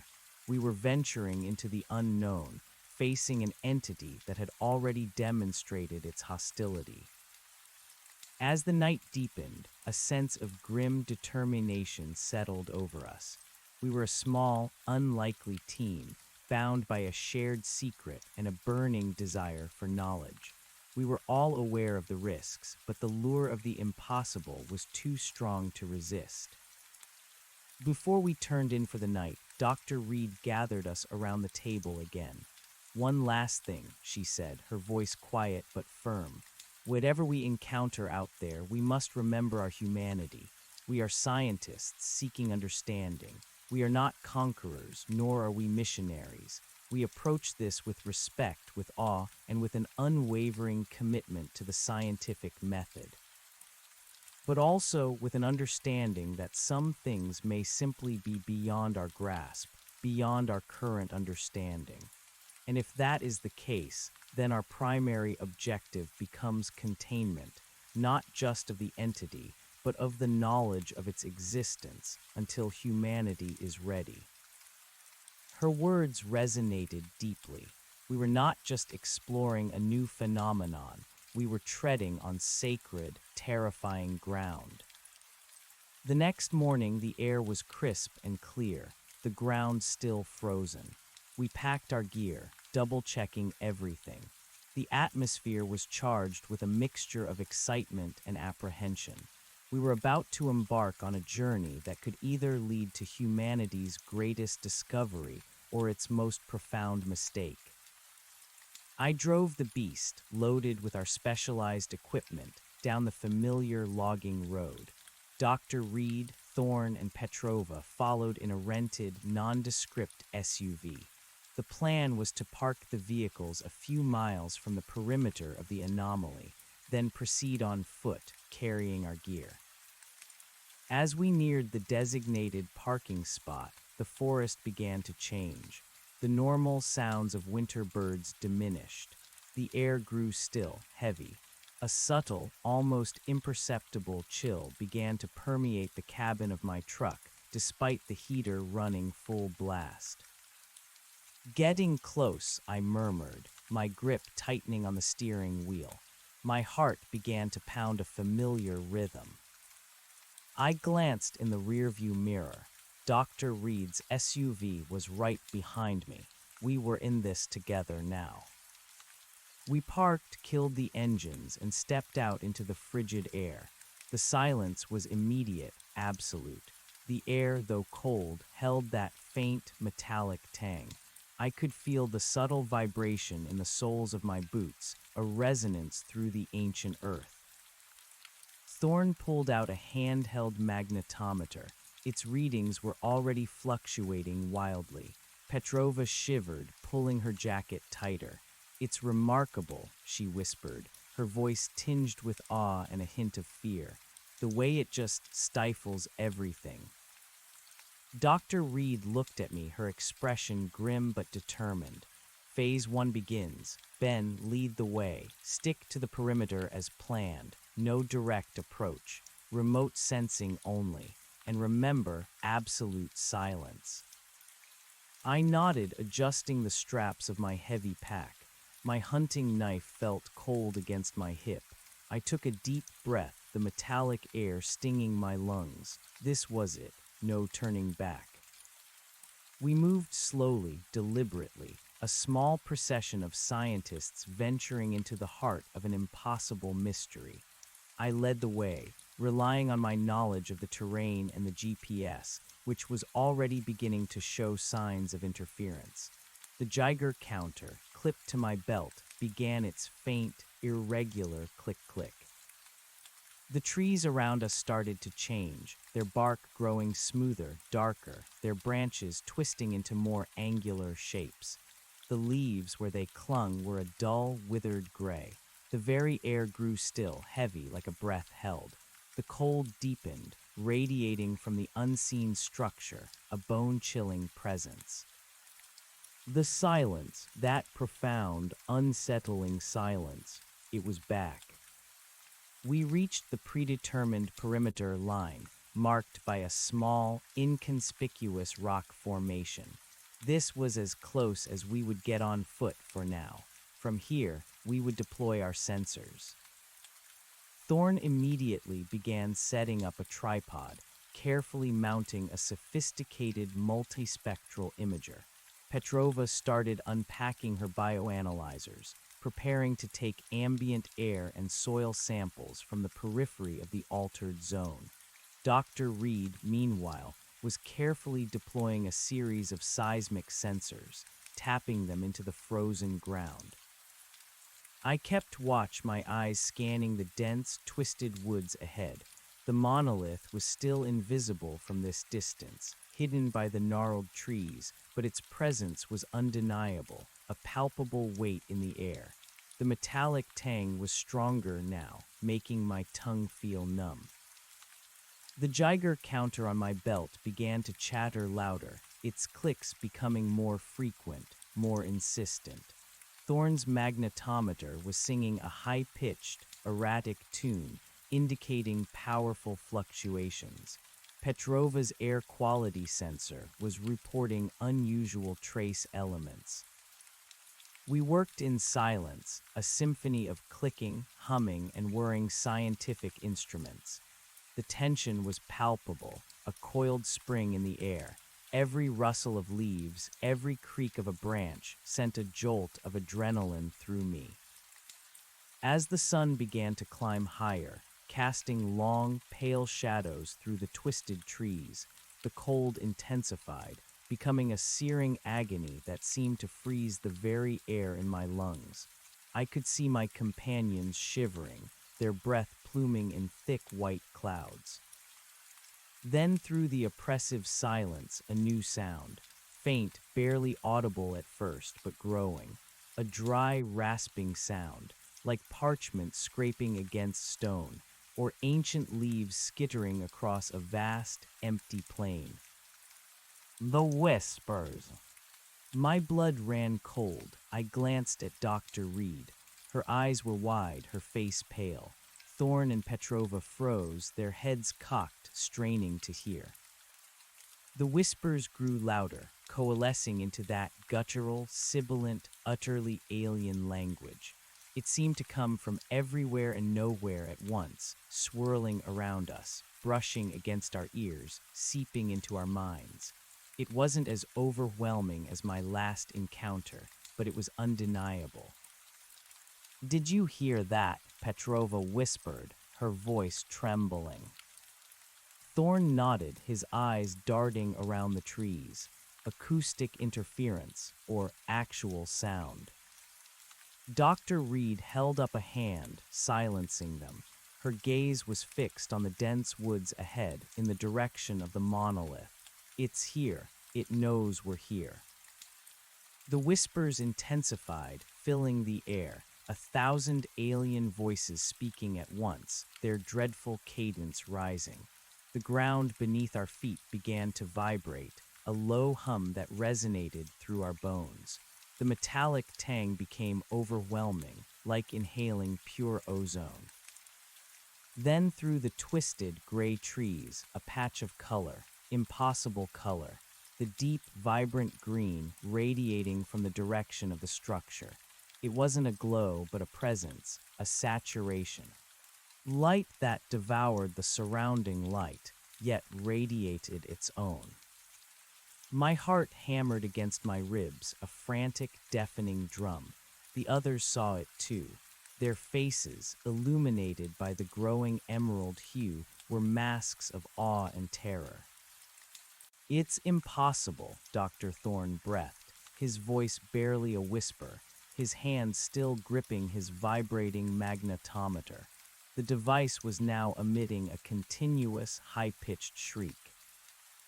Dr. Petrova stumbled back a step, her bioanalyzer's screen flashing with a cascade of incomprehensible data. The energy signature, it's off the charts, and the molecular composition is fluctuating wildly, like the very fabric of reality is unraveling. Dr. Reed, usually so composed, looked utterly overwhelmed. Her eyes were fixed on the pulsating green light, her jaw clenched. "Everyone, fall back, maintain distance, do not approach." But the whispers had grown to a deafening roar in my mind, a cacophony of alien voices that clawed at my sanity. The vibrations from the ground now coursed through my entire body, a painful tremor that threatened to dislodge my teeth. The cold was unbearable, a searing agony that seemed to flay the skin from my bones, yet I could feel a contradictory, subtle heat radiating from the direction of the green light. My instruments were useless. My Geiger counter was a frantic siren. The satellite phone, which Dr. Reed had insisted on, was just dead weight in my pocket, completely inert. The green light intensified further, not just a patch, but a living, breathing aurora of impossible color, stretching upwards, reaching for the sky through the canopy of the twisted trees. It pulsed with a terrible, rhythmic beat like a monstrous heart. As it grew, the twisted gray trees closest to it began to contort further, their branches snapping and groaning, not under the force of wind, but as if in agony or perhaps in some strange form of growth. Their sickly luminescence flared, making the forest floor around them shimmer with an unnatural, decaying light. Then from the heart of the green light, something truly terrifying began to emerge. Not tendrils this time, but shapes. Geometrical forms, shifting and twisting within the emerald glow like abstract ideas taking physical form. They were impossible to define, constantly in flux, yet undeniably present, creating a dizzying, nauseating optical illusion. "What is that?" Petrova gasped, her voice choked with terror. It's not just light, it's projecting something." Thorne, ever the physicist, was scribbling furiously in a small waterproof notebook, even as his face was contorted in a mix of fear and fervent concentration. Space-time distortion, localized gravitational anomalies. The light isn't just visible spectrum, it's resonating with something fundamental. Suddenly the ground beneath us heaved, not a tremor, but a violent, upward thrust that threw us all off our feet. I landed hard, my pack digging into my back, the breath knocked out of me. The whispers became a piercing shriek in my skull, a sound beyond sound, tearing at the edges of my sanity. "Get back!" Dr. Reed screamed, scrambling to her feet, her voice hoarse. "Everyone back to the vehicles, now." She didn't need to tell us twice. We scrambled up, abandoning our sophisticated equipment, which was now either sparking erratically, dead, or rattling violently on the ground. Panic, cold and sharp, had finally broken through the scientific awe. I led the retreat, pushing through the dense undergrowth, my legs burning, my lungs screaming. The metallic taste in my mouth was like blood. The cold clung to us, a malevolent presence, even as the green light pulsed behind us, seeming to accelerate its rhythm. As we fled, I glanced back. The green light was still there, but now above the tree line, a faint, almost imperceptible shimmer began to coalesce in the sky. It was like heat haze, but with an underlying emerald tint, spreading slowly like an oil slick on water. It wasn't just affecting the ground now. It was reaching for the heavens. We didn't stop until we burst out of the deepest part of the preserve, leaving the twisted, alien trees behind. The forest here was still normal, yet the silence followed us, a psychological echo of the horror we'd witnessed. Our designated rendezvous point with the vehicles was a relief, but even there the air felt thin, the shadows too deep. We piled into my truck and Dr. Reed's SUV, engines roaring to life. The radio in my truck crackled to life, static-filled and weak, but it was a link back to normalcy. "Everyone okay?" Dr. Reed shouted over the engine noise, her face still pale. Thorne was breathing heavily, his hands still trembling. Physically, yes. Mentally, that's another question. Petrova was clutching her head, her eyes squeezed shut. The whispers, they're still there, just softer now. I looked in the rearview mirror, but the forest was too dense to see anything. Yet I could still feel it, that distant, cold awareness. It knew we were here. It knew we had fled. We drove in tense silence, the short drive back to the rented cabin feeling interminable. The moment we were inside, Dr. Reed locked the door, leaning against it, her chest heaving. "We barely made it out," she said, her voice strained. That was far beyond anything I could have imagined. "Our equipment," Thorne said, shaking his head, "completely fried. The magnetometer, it was reading fluctuations that shouldn't even be possible in this universe." Petrova shuddered. "The air samples, I think the molecular bonds themselves were being stressed. It's like the very laws of chemistry were being rewritten in that localized zone." I described the shifting, geometric shapes in the green light and the shimmering haze above the tree line. "It's growing, Dr. Reed. It's expanding its influence." Dr. Reed paced the small cabin, running a hand through her silver-streaked hair. "This changes everything. We have even less data than we started with, and what little we gleaned confirms it's immensely powerful and incredibly hostile to our presence." She stopped, turning to face us, her expression grim. "We can't go back in, not like this. We need to regroup. We need to analyze what little data we have, understand what happened to our equipment, and figure out a new approach." The whispers still echoed in my ears, a faint, insidious buzzing beneath the surface of my thoughts. I felt drained, physically and emotionally. The others looked equally traumatized, but a spark of grim determination still burned in their eyes. This was too important to give up on. We spent the rest of the day and most of the night in a frantic, feverish debrief. Thorne tried to salvage what he could from his equipment's memory banks, but most of it was indeed corrupted. He did manage to extract a few seconds of magnetometer data showing spikes so extreme they defied any known terrestrial or cosmic phenomena. He posited that the monolith was generating a localized space-time distortion field, possibly drawing energy from or creating a rift to another dimension. Petrova, after much effort, recovered a few-minute fragments of her air quality readings. They showed not just anomalous trace elements, but indications of highly unstable, transient exotic particles and a rapid, localized decay of organic compounds. Her theory was that the monolith was not merely interacting with, but actively transforming its immediate environment at a fundamental level. The gray, twisted trees were not just dead, they were fundamentally rearranged, their very essence altered. Dr. Reed, meanwhile, meticulously documented everything, cross-referencing our eyewitness accounts, trying to build a coherent picture. She focused on the psychological effects, the intensity of the cold and heat paradox, and the patterns of the green light. She theorized that the entity was not merely reacting to us, but actively testing or probing our presence, perhaps even trying to communicate in a way our minds couldn't fully process, leading to the overwhelming whispers.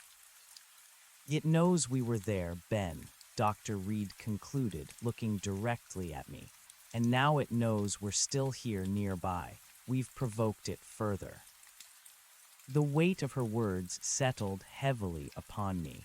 I was the one who had disturbed it. I was the one who had brought others into its sphere of influence. "So what now?" I asked, my voice hoarse. "We lost all our equipment. We barely escaped. Do we just cut our losses?" Dr. Reed shook her head, her eyes blazing with conviction. "No, this is too important. We understand now that a direct, on-site approach, even with remote sensors, is far too risky in its current state of activity. We need to rethink. We need to go truly remote." Thorne looked up, an idea slowly forming in his eyes. Satellite observation, high-altitude drone deployment. "Precisely," Dr. Reed affirmed. "We need to observe it from outside its immediate influence zone. We need to track its expansion, its energy output, its atmospheric effects, without risking direct interaction." Petrova frowned, but most high-resolution satellite imagery is commercially available or controlled by governments. And high-altitude drones, they're expensive, specialized, and require permits. We need absolute secrecy. "I know," Dr. Reed said, her gaze distant. "This is where things get complicated. We've pushed the limits of independent scientific inquiry. Now we need resources. Resources that are usually only available through official channels. And that means taking a leap of faith, or a calculated risk." She paused, looking at each of us in turn. "I have a contact, a former colleague, now working for a highly classified government agency.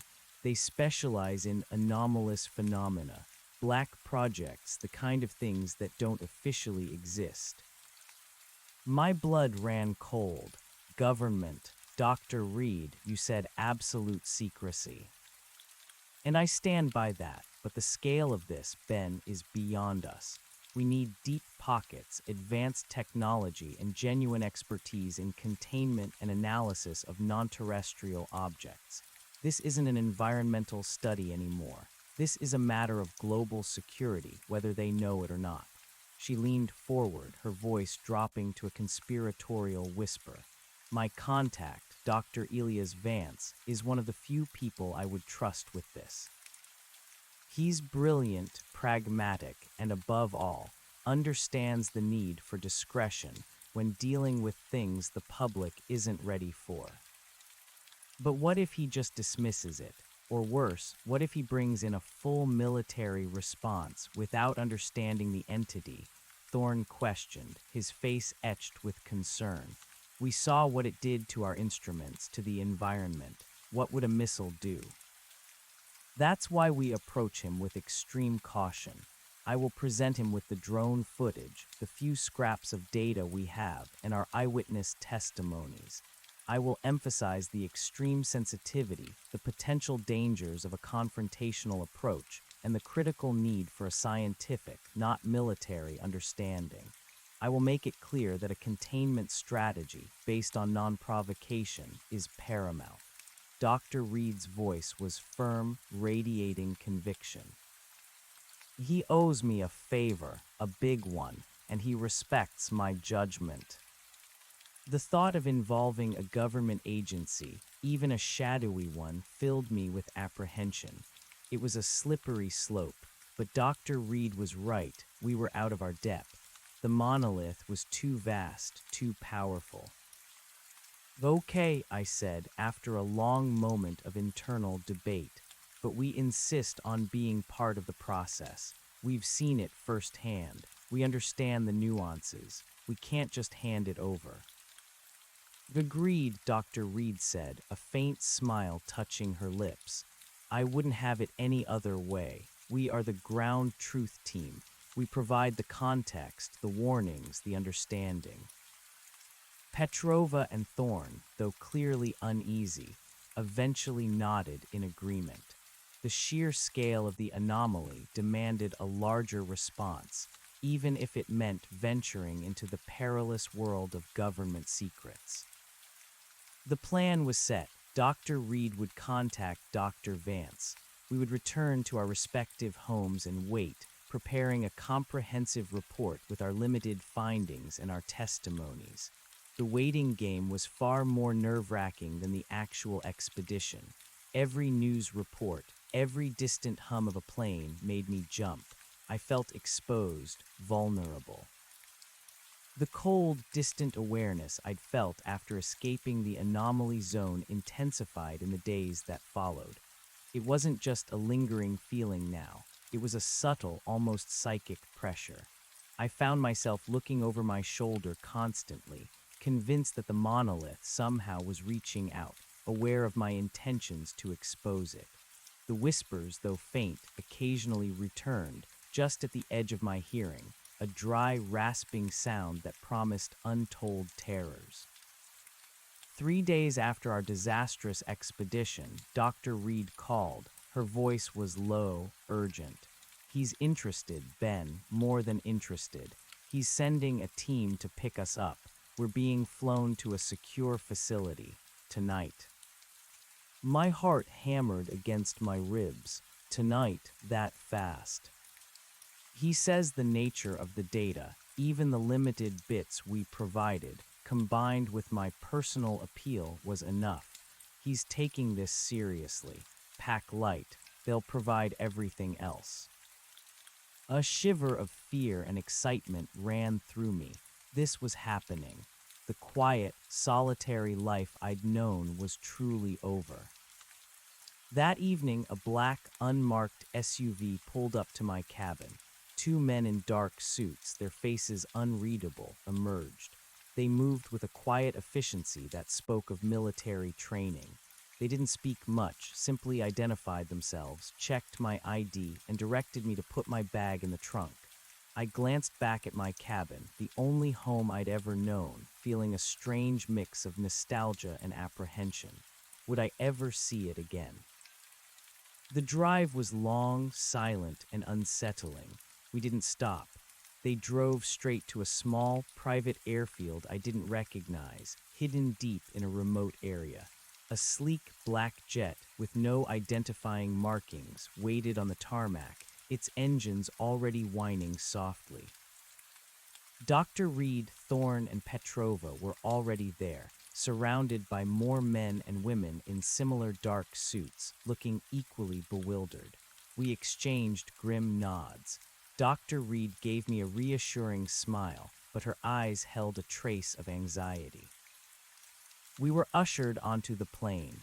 The interior was surprisingly luxurious, but utilitarian, like a mobile command center. Screens flickered with complex data, and banks of sophisticated communication equipment lined the walls. As the plane lifted off into the night sky, I looked out the window. The vast expanse of the world below was dark and unknowable, holding within it a secret that could shatter humanity's perception of reality. We were flying towards that secret, and towards a future none of us could predict. The flight was smooth, silent, and interminable. We weren't told our destination. We were given basic MREs and water and instructed to rest, but sleep was impossible. My mind raced, replaying the terrifying encounter in the preserve, the whispers, the green light, the ground heaving. After several hours, the plane began its descent. We landed at what appeared to be an underground facility, nestled deep within a mountain range. The hangar doors slid open with a hiss, revealing a brightly lit tunnel. More agents in dark suits awaited us. We were led through a labyrinthine complex of sterile corridors, past heavily secured doors, until we reached a large, circular conference room. A man stood at the head of a gleaming black table, his back to us, staring at a massive holographic display that showed a highly detailed map of North America. He was tall with broad shoulders and an air of quiet authority. He turned as we entered, and I recognized him immediately from photos Dr. Reed had shown me. Dr. Elias Vance. He had sharp, intelligent eyes that seemed to take in everything, and a perfectly trimmed gray beard that framed a stern, unsmiling face. Dr. Reed, Vance said, his voice surprisingly soft yet authoritative. It's been too long. He gave her a brief, professional nod, then his gaze swept over us, lingering for a moment on me. And these are your associates. My colleagues, Dr. Vance, Dr. Reed corrected, her voice firm. Ben Carter, Dr. Eris Thorne, Dr. Lena Petrova. They are integral to understanding this situation. Vance nodded slowly. So you claim, please sit. He gestured to the chairs around the table. We sat, a wave of tension washing over the room. Vance steepled his fingers, his gaze intense. Dr. Reed, your initial communication was cryptic. The limited data you provided was disturbing. Your reputation, however, demands my full attention. Now I suggest you present your full findings, and I warn you, do not omit a single detail. We are dealing with matters of profound consequence. Dr. Reed took a deep breath, then began to recount the entire story again, starting from my initial discovery through my solo encounters to our disastrous team expedition. She presented the drone footage, projected onto the holographic display above the table. The black monolith loomed, shimmering, alien. Vance watched, impassive, his expression giving nothing away. But I could sense the shift in the room as the drone footage played, especially when it showed the entity's reaction, the static, the descent, the blackness. When she finished, Vance remained silent for a long moment. He looked at each of us, his gaze piercing. You claim this object is sentient, that it communicates, that it is hostile. It reacts to our presence, Dr. Vance, I interjected, my voice surprisingly steady. It destroyed my drone. It generated a violent, localized field that destroyed our equipment and nearly us. And the whispers, they felt like a deliberate assault on my mind. Thorne added, the energy readings defy conventional physics. It's generating spacetime distortions and localized gravitational anomalies. It's fundamentally altering the environment around it. Petrova picked up, the flora around the structure isn't just dead, it's been genetically altered. There's evidence of exotic particle decay and molecular restructuring. This isn't a natural phenomenon, Dr. Vance. It's an active agent of change. Vance leaned back in his chair, his eyes fixed on the holographic display of the monolith. And this, green light, you claim it's expanding.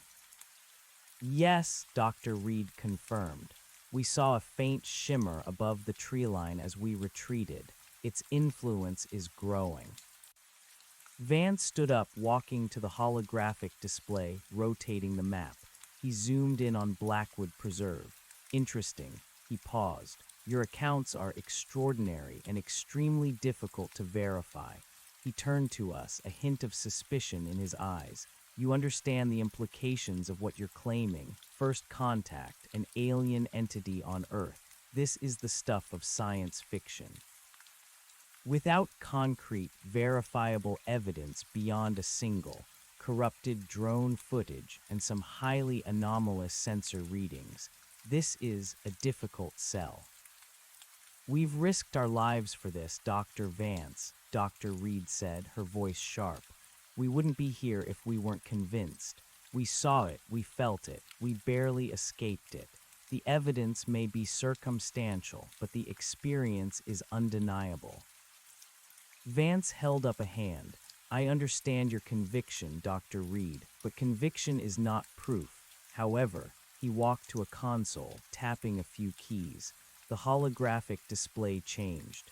Now, a series of satellite images of Blackwood Preserve appeared, time-stamped over the past few weeks.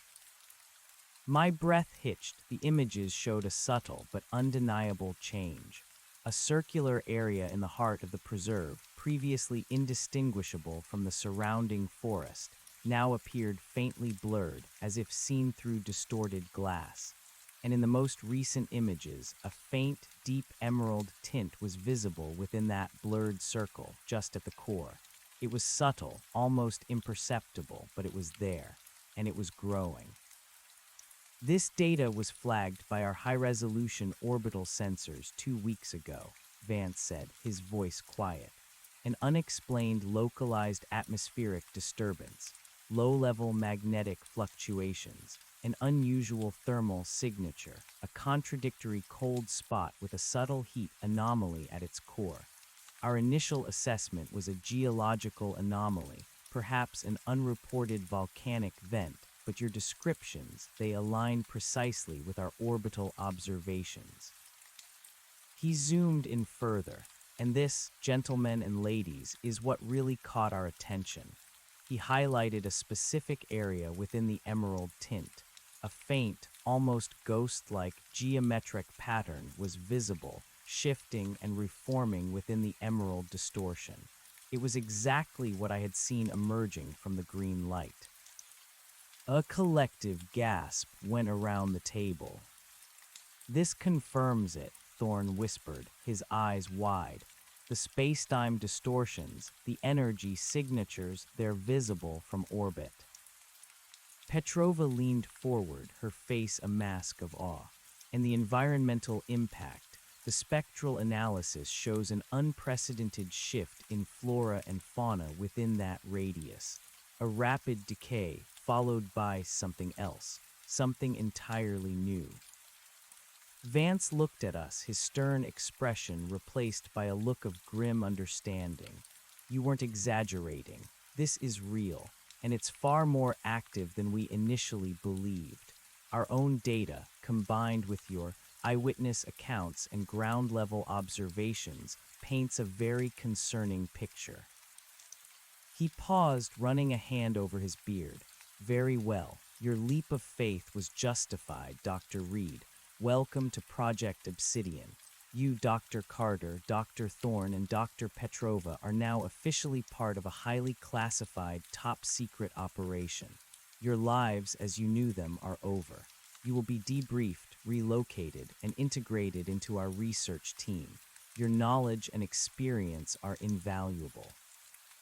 The gravity of his words hung in the air. Our lives were over. Our quiet lives, our academic pursuits, our personal freedoms, all replaced by a shadowed existence dedicated to an impossible secret. What exactly is Project Obsidian, Dr. Vance? Dr. Reed asked, her voice tight. Project Obsidian is our highest priority initiative, established in response to several anomalous events over the past decades.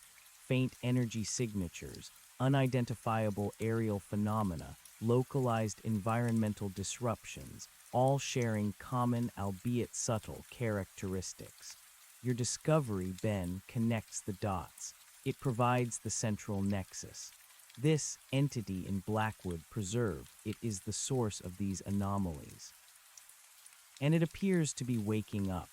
Vance turned back to the holographic display, which now showed the black monolith pulsating with its emerald light. Our primary objective is to understand it, its nature, its purpose, its capabilities. Our secondary objective is to contain it, to prevent its expansion, to prevent public knowledge, and to ensure global stability. Containment. How do you contain something that defies physics? Thorne challenged, his voice laced with skepticism. Vance's eyes narrowed. That, Dr. Thorne, is what we hope your expertise will help us determine. We have resources you cannot imagine. The best minds, the most advanced technology, but we lack direct experience. Your observations are critical. He then outlined their strategy, a highly coordinated, multidisciplinary approach: satellite surveillance, high-altitude drone deployment, deep Earth seismic arrays, and advanced atmospheric monitoring.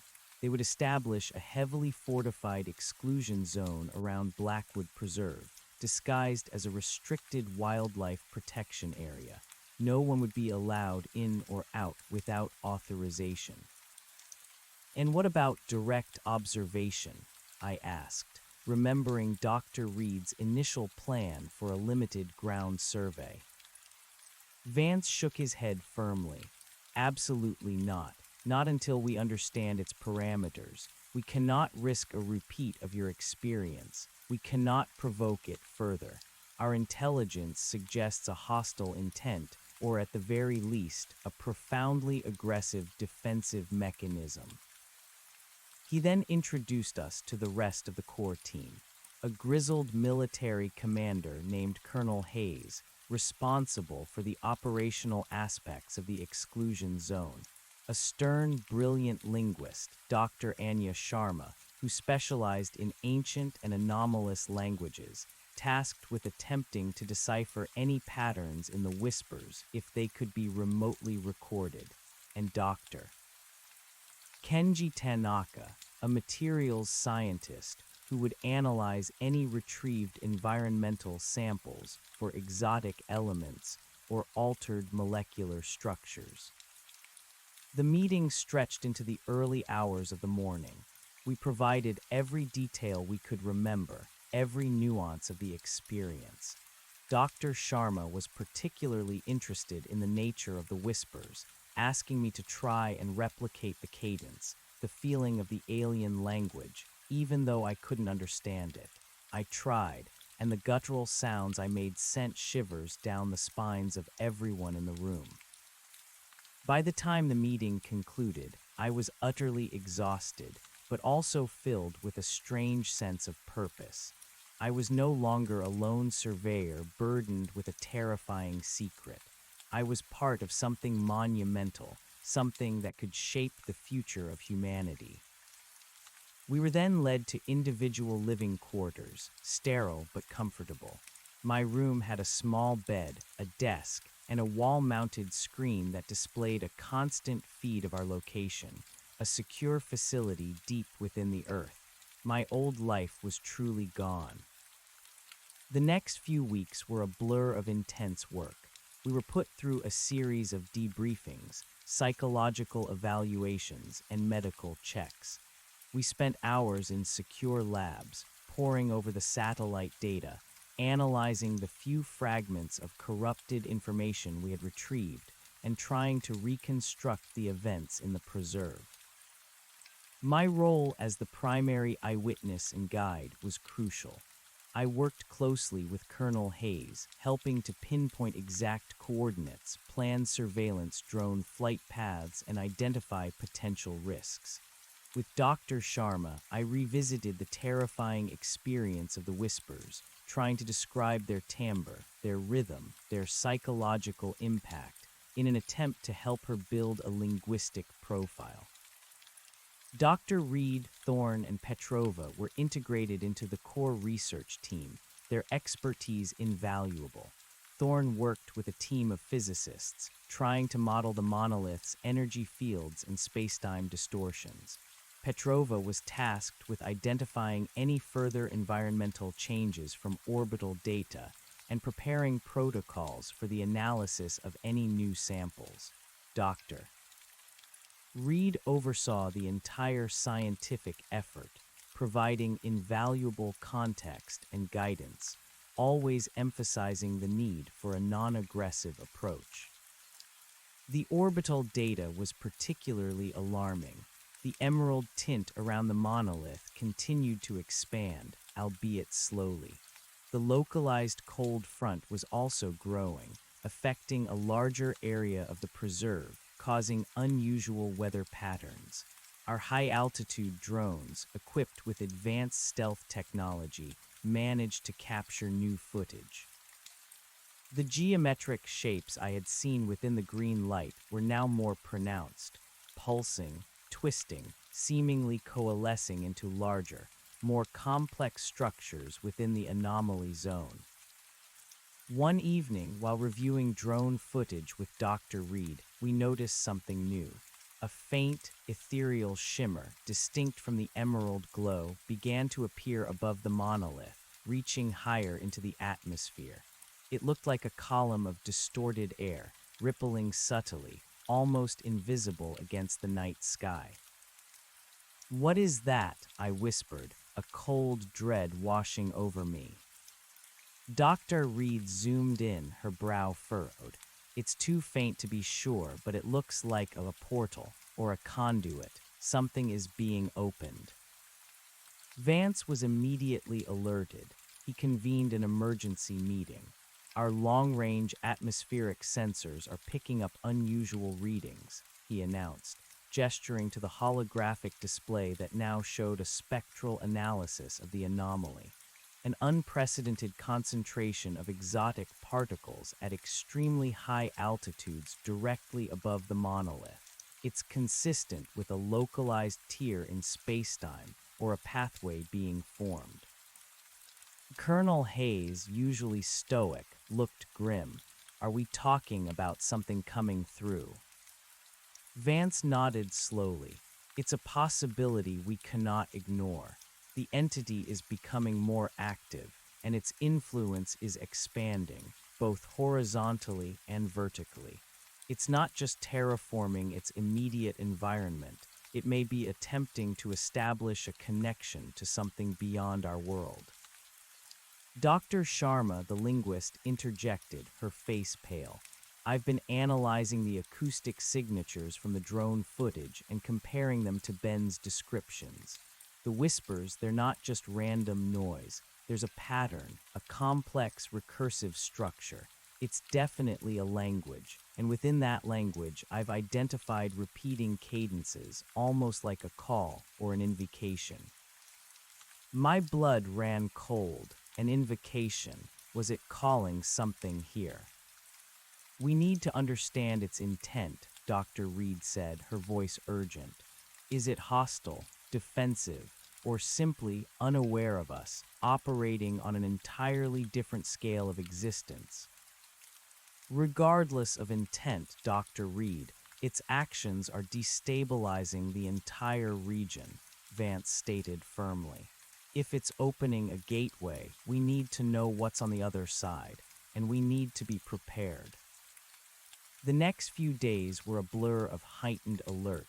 Additional ground teams were deployed to monitor the perimeter of the exclusion zone, disguised as park rangers and environmental researchers. Stealth drones maintained constant surveillance of the anomaly from high altitude. The pressure within the facility was immense. One afternoon, as I was reviewing geological survey data with Thorne, a red alert blared through the facility. The holographic display in the central command room flashed with alarming data. "Sir, the energy spike is off the charts," a technician shouted. "Localized gravitational field increasing exponentially. Atmospheric distortion intensifying." We rushed to the command center. Vance, Colonel Hayes, and Dr. Reed were already there, staring at the main display. The satellite image of Blackwood Preserve was now dominated by the emerald anomaly. The green light was pulsing with a terrifying intensity, and the column of shimmering, distorted air above it had grown significantly. It was now clearly visible, a terrifying funnel of warped light stretching into the upper atmosphere, and within that column, something new was forming. Not geometric shapes this time, but discernible patterns, ripples, waves, like something was moving through the distortion, slowly, deliberately. "It's opening a portal," Vance stated, his voice grim. Or more accurately, something is pushing its way through. The air in the command center crackled with tension. Everyone was silent, staring at the impossible image. The clicks of data streams, the hushed commands of technicians were the only sounds. Then from the drone's high-altitude audio feed, a sound, faint at first, then growing in intensity, filled the room. It wasn't the whispers this time. It was a low, resonant hum, a deep, guttural thrumming that vibrated through the very floor beneath our feet. It was the same internal thrumming I had felt in the preserve, but magnified 1,000-fold. It felt ancient, powerful, and utterly alien. "The acoustic signature is off the charts," Dr. Sharma cried, frantically typing at her console. "It's coherent, it's singing." Singing, the thought sent a fresh wave of terror through me. The monolith was singing, a monstrous alien song that vibrated through the fabric of existence. As the hum intensified, the column of light above the monolith flared with incredible brilliance. The emerald light pulsed, now merging with other, darker hues, deep violet, abyssal blue. The forest below seemed to shrink, cowering beneath this impossible spectacle. Then slowly, majestically, a shape began to emerge from the upper reaches of the column. It was massive, far larger than anything I could have imagined.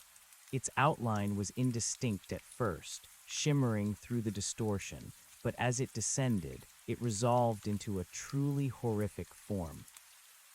It was not a ship, not a creature as we understood it. It was a construct, utterly alien in its geometry, resembling a colossal obsidian octahedron, but not solid. Its surface was fluid, constantly shifting, rippling like dark water. Tendrils of pure energy, the same terrifying emerald and violet I had seen, extended from its multifaceted sides, reaching out into the atmosphere like grasping claws. It moved with a terrifying slowness, utterly indifferent to the laws of physics, descending from the sky directly towards the monolith. The room was silent, save for the frantic clicking of keyboards and the rising hum from the monolith's song. No one spoke. We simply watched, mesmerized by the unfolding horror. "My God," Dr. Reed whispered, her voice barely audible. "It's not just a monolith. It's a beacon. It's a gateway. And something is coming through." Vance's face was grim, his eyes fixed on the display. "This changes everything. We are no longer dealing with a static anomaly. We are witnessing an arrival. Prepare for anything." Colonel Hayes barked orders into his comms. "Full alert, perimeter reinforced. Prepare all defense protocols. I want every available asset mobilized." The massive obsidian construct continued its slow descent, its tendrils of energy trailing behind it like a cosmic jellyfish. The humming intensified, resonating through our very bones, a song of cosmic horror. As it drew closer to the monolith, the ground around the anomaly zone began to visibly buckle and crack. Trees were torn from the earth, not by wind, but by an unseen, immense gravitational force. The exclusion zone was rapidly collapsing. I watched horrified as the colossal construct finally settled, not onto the ground, but hovering a few 100 feet directly above the monolith, its tendrils now gently touching the monolith's surface. When they connected, a blinding flash of emerald and violet light erupted, followed by an agonizing, mind-numbing shriek that tore through the command center's speakers. It was the whispers, magnified 1,000,000 times, combined with something far more ancient. The shriek that tore through the command center was not just sound, it was a physical blow, a wave of pure, concentrated psychic agony that slammed into my mind. It was the whispers, yes, but amplified 1,000,000-fold, coalescing with that ancient thrumming into a dissonant symphony of cosmic malevolence. My skull felt like it was expanding, threatening to rupture. I clapped my hands over my ears, but it was useless. The sound was inside me. White-hot pain lanced behind my eyes. Around me, technicians cried out, some clutching their heads, others collapsing onto their consoles as screens flickered wildly, then died, overwhelmed by the surge. The very air vibrated, making my teeth ache. Then, as suddenly as it began, it ceased. A ringing silence, absolute and profound, replaced the terror. My ears throbbed. My head pounded. I gasped for breath, my lungs burning, the metallic taste of ozone and fear thick in my mouth. I looked up, blinking, my vision swimming. Dr. Reed was slumped against her console, pale and trembling, her eyes wide with shock. Thorne was on his knees, head bowed, breathing in ragged gasps. Petrova was clinging to the table, her knuckles white. Colonel Hayes stood ramrod straight, but his face was gray, his jaw clenched, sweat beading on his brow. Dr. Sharma was weeping silently, her face buried in her hands.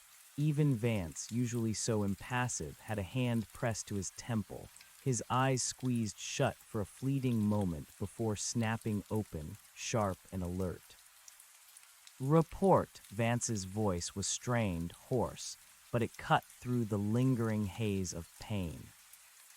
Technicians scrambled, their movements jerky, recovering from the assault. Screens flickered back to life, some still showing error messages, others displaying corrupted data feeds. The main holographic display, however, remained active, albeit with a persistent, low-level static ripple across its surface. The image it showed stole the breath from my lungs once more. The colossal obsidian octahedron, the cosmic jellyfish, was no longer merely hovering. It had fully merged with the monolith, descending into the heart of the anomaly zone. The original black monolith, which had once seemed so utterly terrifying, was now merely a base, a foundation for this unimaginably vast new structure. The octahedron sat atop it, its multifaceted surface rippling and shifting, not like solid rock, but like a fluid living thing. Tendrils of emerald and violet energy pulsed along its edges, connecting it to the earth below and stretching upwards, twisting and intertwining, forming a grotesque, ethereal crown against the dawn sky. The column of shimmering, distorted air that had stretched into the upper atmosphere was gone, replaced by a permanent vortex of roiling emerald and violet clouds, swirling above the newly formed Titan. It was a storm that defied meteorology, a cosmic tempest anchored to the earth. "Status report immediately," Vance repeated, his voice gaining its usual edge of command. A young technician, pale and visibly shaken, stumbled through his report. "Primary power grid restored, sir. Secondary systems coming online. All external sensor feeds compromised or destroyed within a 2-kilometer radius of the anomaly. Gravitational sensors are spiking off the charts. Seismic activity indicates massive geological upheaval within the exclusion zone. Atmospheric sampling shows unprecedented molecular restructuring, sir." It's like the air itself is being broken down and rebuilt. Thermal readings, Vance demanded. Impossible, sir. It's fluctuating between absolute zero and temperatures that should vaporize rock, a contradictory energy signature, and it's expanding. The cold, the whatever it is, it's spreading. My eyes were glued to the holographic display. The exclusion zone, once a discreetly managed forested area, was now a crater of devastation. The satellite imagery showed a perfectly circular perimeter where trees had been uprooted, snapped, or simply disintegrated. The ground was visibly cracked and heaved, resembling a shattered plate. In the center, dwarfing everything, stood the newly formed colossal entity. It pulsed, a silent, terrible beat that I could almost feel in my chest, even from this secure, underground bunker. The whispers, Dr. Sharma said, her voice trembling but gaining strength, they are no longer contained within the localized field, Dr. Vance. They are transmitting. Our long-range acoustic arrays are picking up resonant frequencies across a much wider area. It's not just a localized mental assault anymore. It's an electromagnetic wave interwoven with something else, something almost intelligent. She paused, listening to her earpiece. No, wait, it is intelligent. The patterns are recursive, self-correcting. It's a language, and it's broadcasting. Broadcasting what? Colonel Hayes asked, his voice tight. Dr. Sharma shook her head, tears still glistening in her eyes. I don't know, it's too complex, too alien, but it feels like a declaration or a command. Thorne, now on his feet, moved to a salvaged terminal, frantically typing. The gravitational anomalies are radiating outward, Dr. Vance, not just in the immediate vicinity. We're detecting subtle shifts in Earth's magnetic field. This isn't just localized anymore. This thing is impacting planetary physics. Petrova, equally recovered, was examining orbital spectral analysis. And the environmental transformation isn't stopping. The gray, withered trees are accelerating their decay, but new, impossible crystalline structures are beginning to grow from the shattered Earth. They're absorbing ambient light, but also radiating a faint, sickly luminescence. It's terraforming the entire region, Dr. Vance, not just killing it. It's reshaping it into something utterly alien. Dr. Reed, finally finding her voice, looked at Vance, her eyes blazing with a mix of horror and scientific awe. This is beyond anything we could have prepared for. It wasn't a static anomaly. It was the first stage of an invasion. A slow, methodical, geological-scale invasion. The monolith was a seed, a beacon, and now its purpose is revealed. Vance walked to the main holographic display, his back to us, his posture radiating an immense, terrible weight. He looked at the colossal obsidian structure, now pulsing with a steady, malevolent emerald and violet light, a beacon of impossible geometry against the ravaged landscape. Invasion, he murmured, the word hanging heavy in the air. Yes, that is precisely what it appears to be, but an invasion of what, of whom? He turned to us, his eyes hard. This is no longer a research project. This is a critical incident, code red. Project Obsidian is now fully operational, effective immediately. Colonel Hayes, initiate full military protocols. Containment of the exclusion zone is paramount. We need a 6-kilometer radius established. Secure it with everything we have. No one in, no one out. Dr. Sharma, continue to monitor the whispers, search for any discernible patterns, any intent. Dr. Thorne, I need models for planetary gravitational impact and a projection for its energy output. Dr. Petrova, I need a comprehensive analysis of the environmental transformation and its potential effects on the global ecosystem. Dr. Reed, you are the lead scientific coordinator for all research efforts. and Ben, Vance's gaze fixed on me. You are our ground truth. Your unique experience, your direct contact with the entity makes you invaluable. You will be working directly with all teams, providing insight and context. My stomach churned, ground truth. The reality of my new role and the danger that came with it settled deep in my bones. I was the one who had awakened it. I was the one who had brought it to the world's attention. Now I was inextricably linked to its terrible arrival. The command center, moments before steeped in the paralysis of shock, erupted into a flurry of activity. Colonel Hayes barked orders, his voice now crisp and authoritative. Technicians moved with renewed purpose, their fear replaced by urgent focus. The air crackled with a new kind of tension, not just fear, but a grim, determined resolve. The next few days were a blur of frenetic, non-stop activity. Sleep was a luxury none of us could afford. The facility, once an underground research hub, transformed into a military command center. More personnel arrived, their faces grim, their movements precise. The exclusion zone around Blackwood Preserve was expanded to a 20-kilometer radius, patrolled by unseen forces, its airspace choked with stealth drones and high-altitude surveillance aircraft. Civilian air traffic was rerouted, and all major highways within a 100-mile radius were subject to unexplained maintenance closures.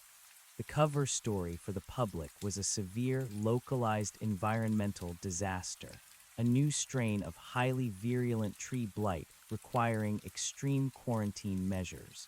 The world, for the most part, accepted it. But inside Project Obsidian, the terrifying truth was unfolding.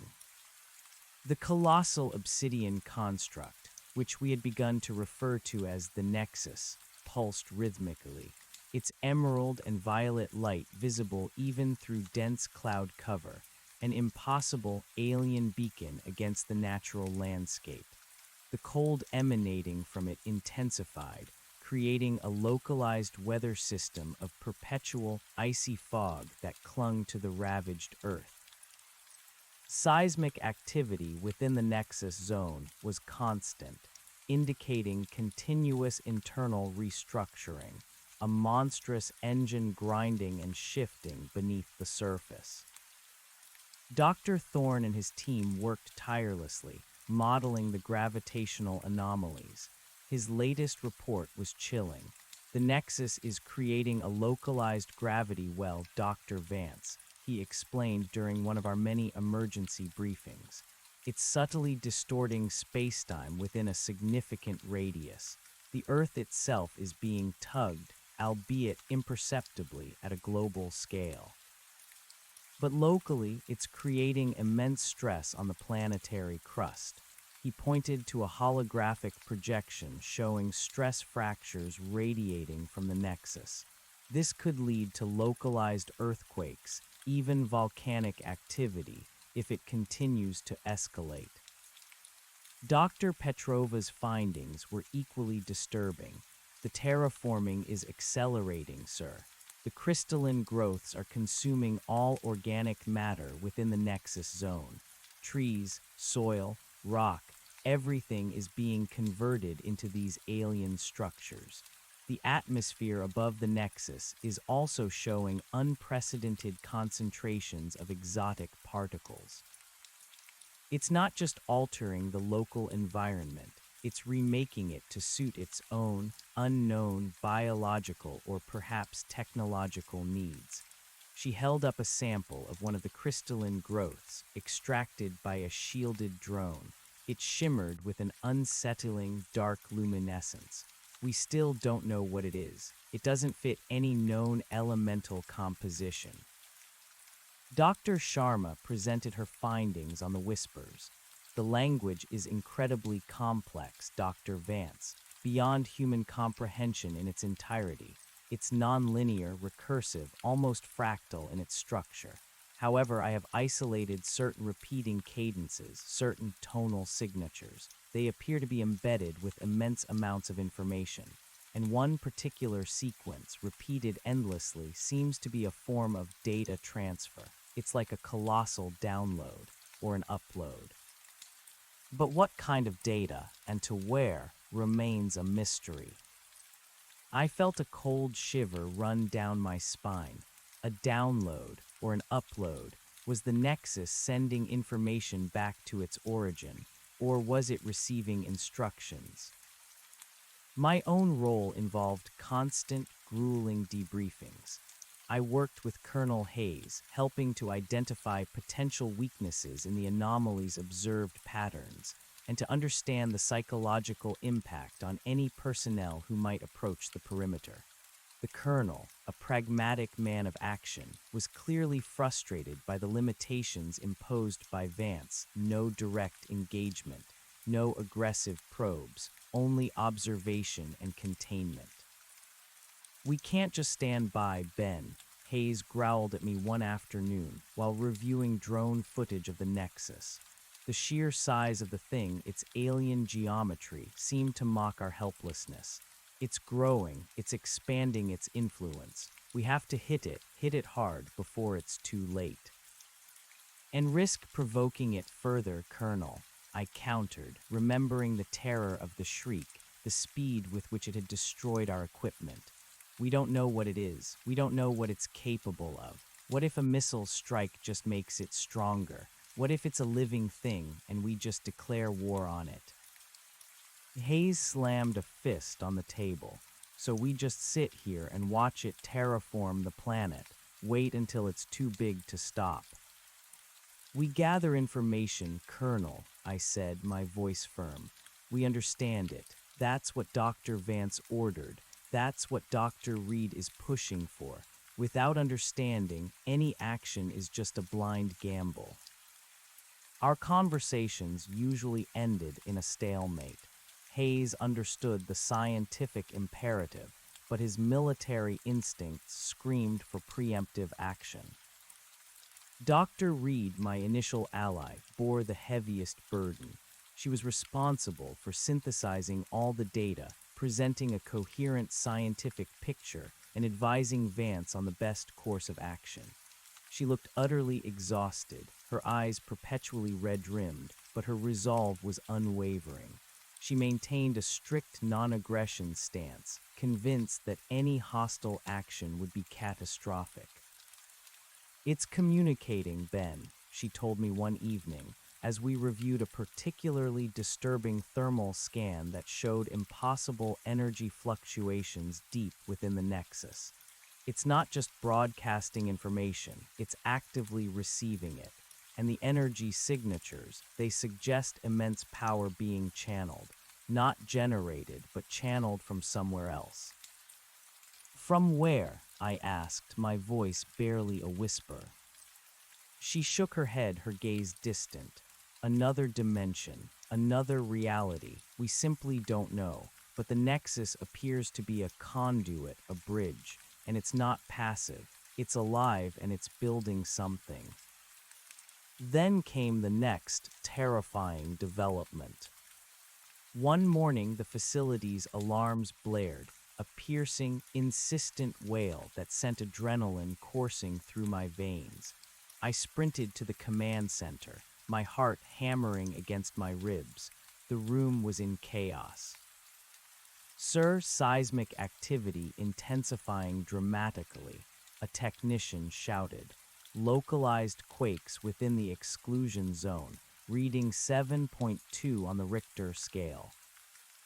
Gravitational fluctuations are off the charts," another yelled. "It's like the Nexus is breathing." Vance was at the main display, his face grim. The holographic image of Blackwood Preserve showed the Nexus pulsing with unprecedented intensity, its emerald and violet light flaring, almost blinding. The ground around it was visibly fracturing, entire sections collapsing inward. The crystalline growths were sprouting with terrifying speed, engulfing the devastated landscape. "What is happening?" Dr. Reed demanded, rushing in, her voice edged with panic. It's reaching critical mass, Dr. Reed, Thorne said, his voice tight, his eyes fixed on his console. The energy being channeled through it is escalating exponentially. It's either about to stabilize into a new form or it's about to detonate. My eyes were drawn to the sky above the nexus. The swirling emerald and violet storm clouds had thinned, revealing a terrifying sight. The massive column of distorted air was returning, but this time it was far more pronounced, far wider, and pulsing with a sickening, vibrant purple. It was like a colossal tear in the fabric of reality, directly above the nexus. The portal is reopening, Vance stated, his voice devoid of emotion, yet ringing with grim certainty. And this time, it's not just a single construct, it's something else. As we watched, mesmerized, the purple column flared, a blinding flash that made us instinctively shield our eyes. When the light subsided, the image on the holographic display showed something utterly impossible. Not one but dozens of new shapes were descending from the tier in the sky. They were smaller than the nexus, perhaps only a few hundred meters across, but still massive. They were also obsidian, multifaceted but more streamlined, almost predatory in their geometry. They were coming through, one after another, like a swarm of dark, silent locusts descending towards the nexus. "My God," Petrova whispered, her voice choked with horror. "They're their vehicles, ships, it's a fleet." Terror, cold and absolute, gripped me. A fleet.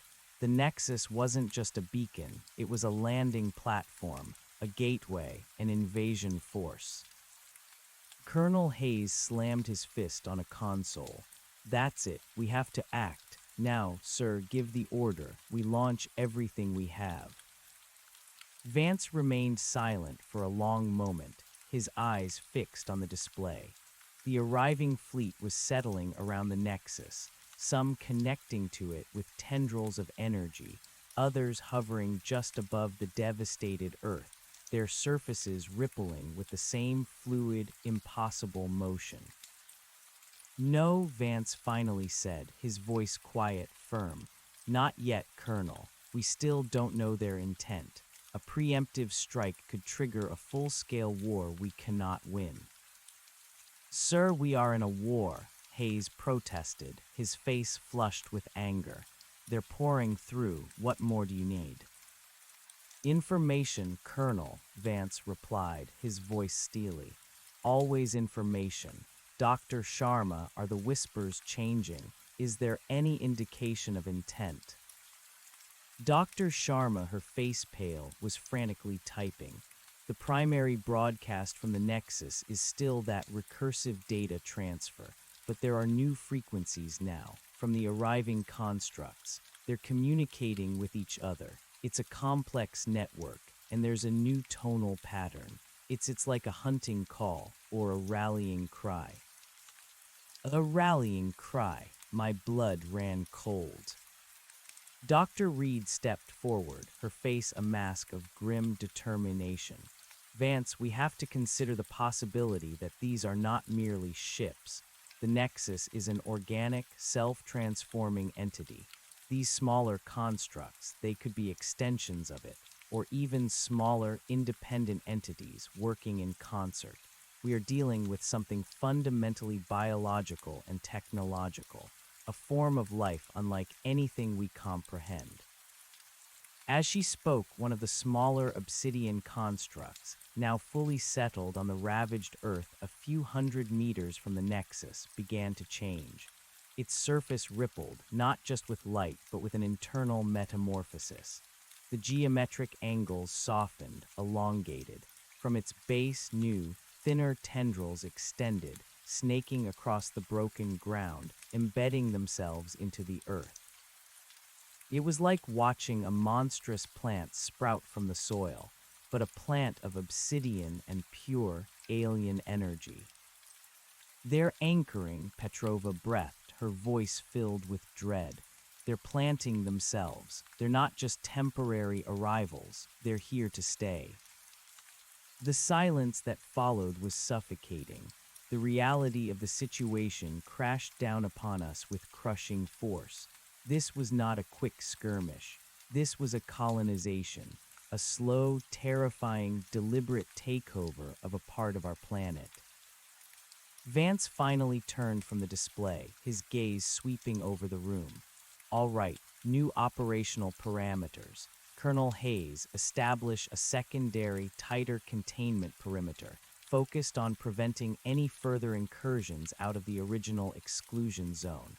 Any attempt to breach that new perimeter, whether by these constructs or any other means, is to be met with maximum force. We protect the world from them. Hayes nodded, a grim satisfaction in his eyes. Understood, sir. The rest of you, Vance continued, addressing the scientific team, your mission is now twofold. First, continue to analyze everything. Every flicker of light, every seismic tremor, every whisper. We need to understand what they are doing and why. Second, we need to begin formulating contingency plans for large-scale environmental and gravitational mitigation. If these constructs continue to multiply and terraform, we need to know how to stop them, or at least how to prevent them from destroying our planet. He paused, looking directly at Dr. Reed.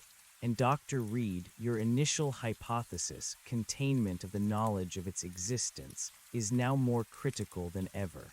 The public cannot know, not yet. The panic would be unimaginable. We buy ourselves time.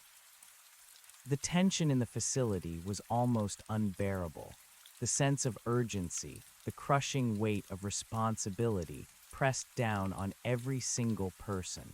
We were the only ones who knew. The fate of humanity, or at least its immediate future, rested on our shoulders. The days that followed blurred into a continuous, exhausting cycle of data analysis, emergency meetings, and frustrated theorizing. The Obsidian fleet, now numbering over 24 smaller constructs, had fully anchored themselves around the Nexus, forming a dark, geometric city of alien technology. They pulsed with their own, fainter emerald and violet lights, connected to each other and to the Nexus by unseen energy conduits. The terraforming within the exclusion zone accelerated dramatically. The ground was now covered in the impossible crystalline growths, shimmering with an unearthly luminescence. The cold emanating from the zone intensified, pushing the icy fog further outward, affecting regional weather patterns and causing unprecedented freezes. Dr. Sharma reported that the whispers from the Nexus were now joined by a chorus of similar, but distinct, transmissions from the smaller constructs. It's like they're all singing the same song, Dr. Vance, she explained during one of our daily briefings, but with different voices, different cadences. Each construct seems to have its own unique signature within the overarching communication. It's immensely complex. We're recording petabytes of data, but we're making very little progress in deciphering the actual content. It's too far removed from any known linguistic structure. But the rallying cry you mentioned, Vance pressed. It's persistent, Sharma confirmed, her voice grim. A continuous underlying theme across all communications. It's not hostile, not directly. It's purposeful, like they're building towards something, anticipating something. Thorne, meanwhile, had grim news regarding the gravitational anomalies. The Nexus and its satellite constructs are effectively creating a localized, artificial gravity well, Dr. Vance. It's subtly pulling on the Earth's crust, generating internal stresses that are now manifesting as microquakes across the continent.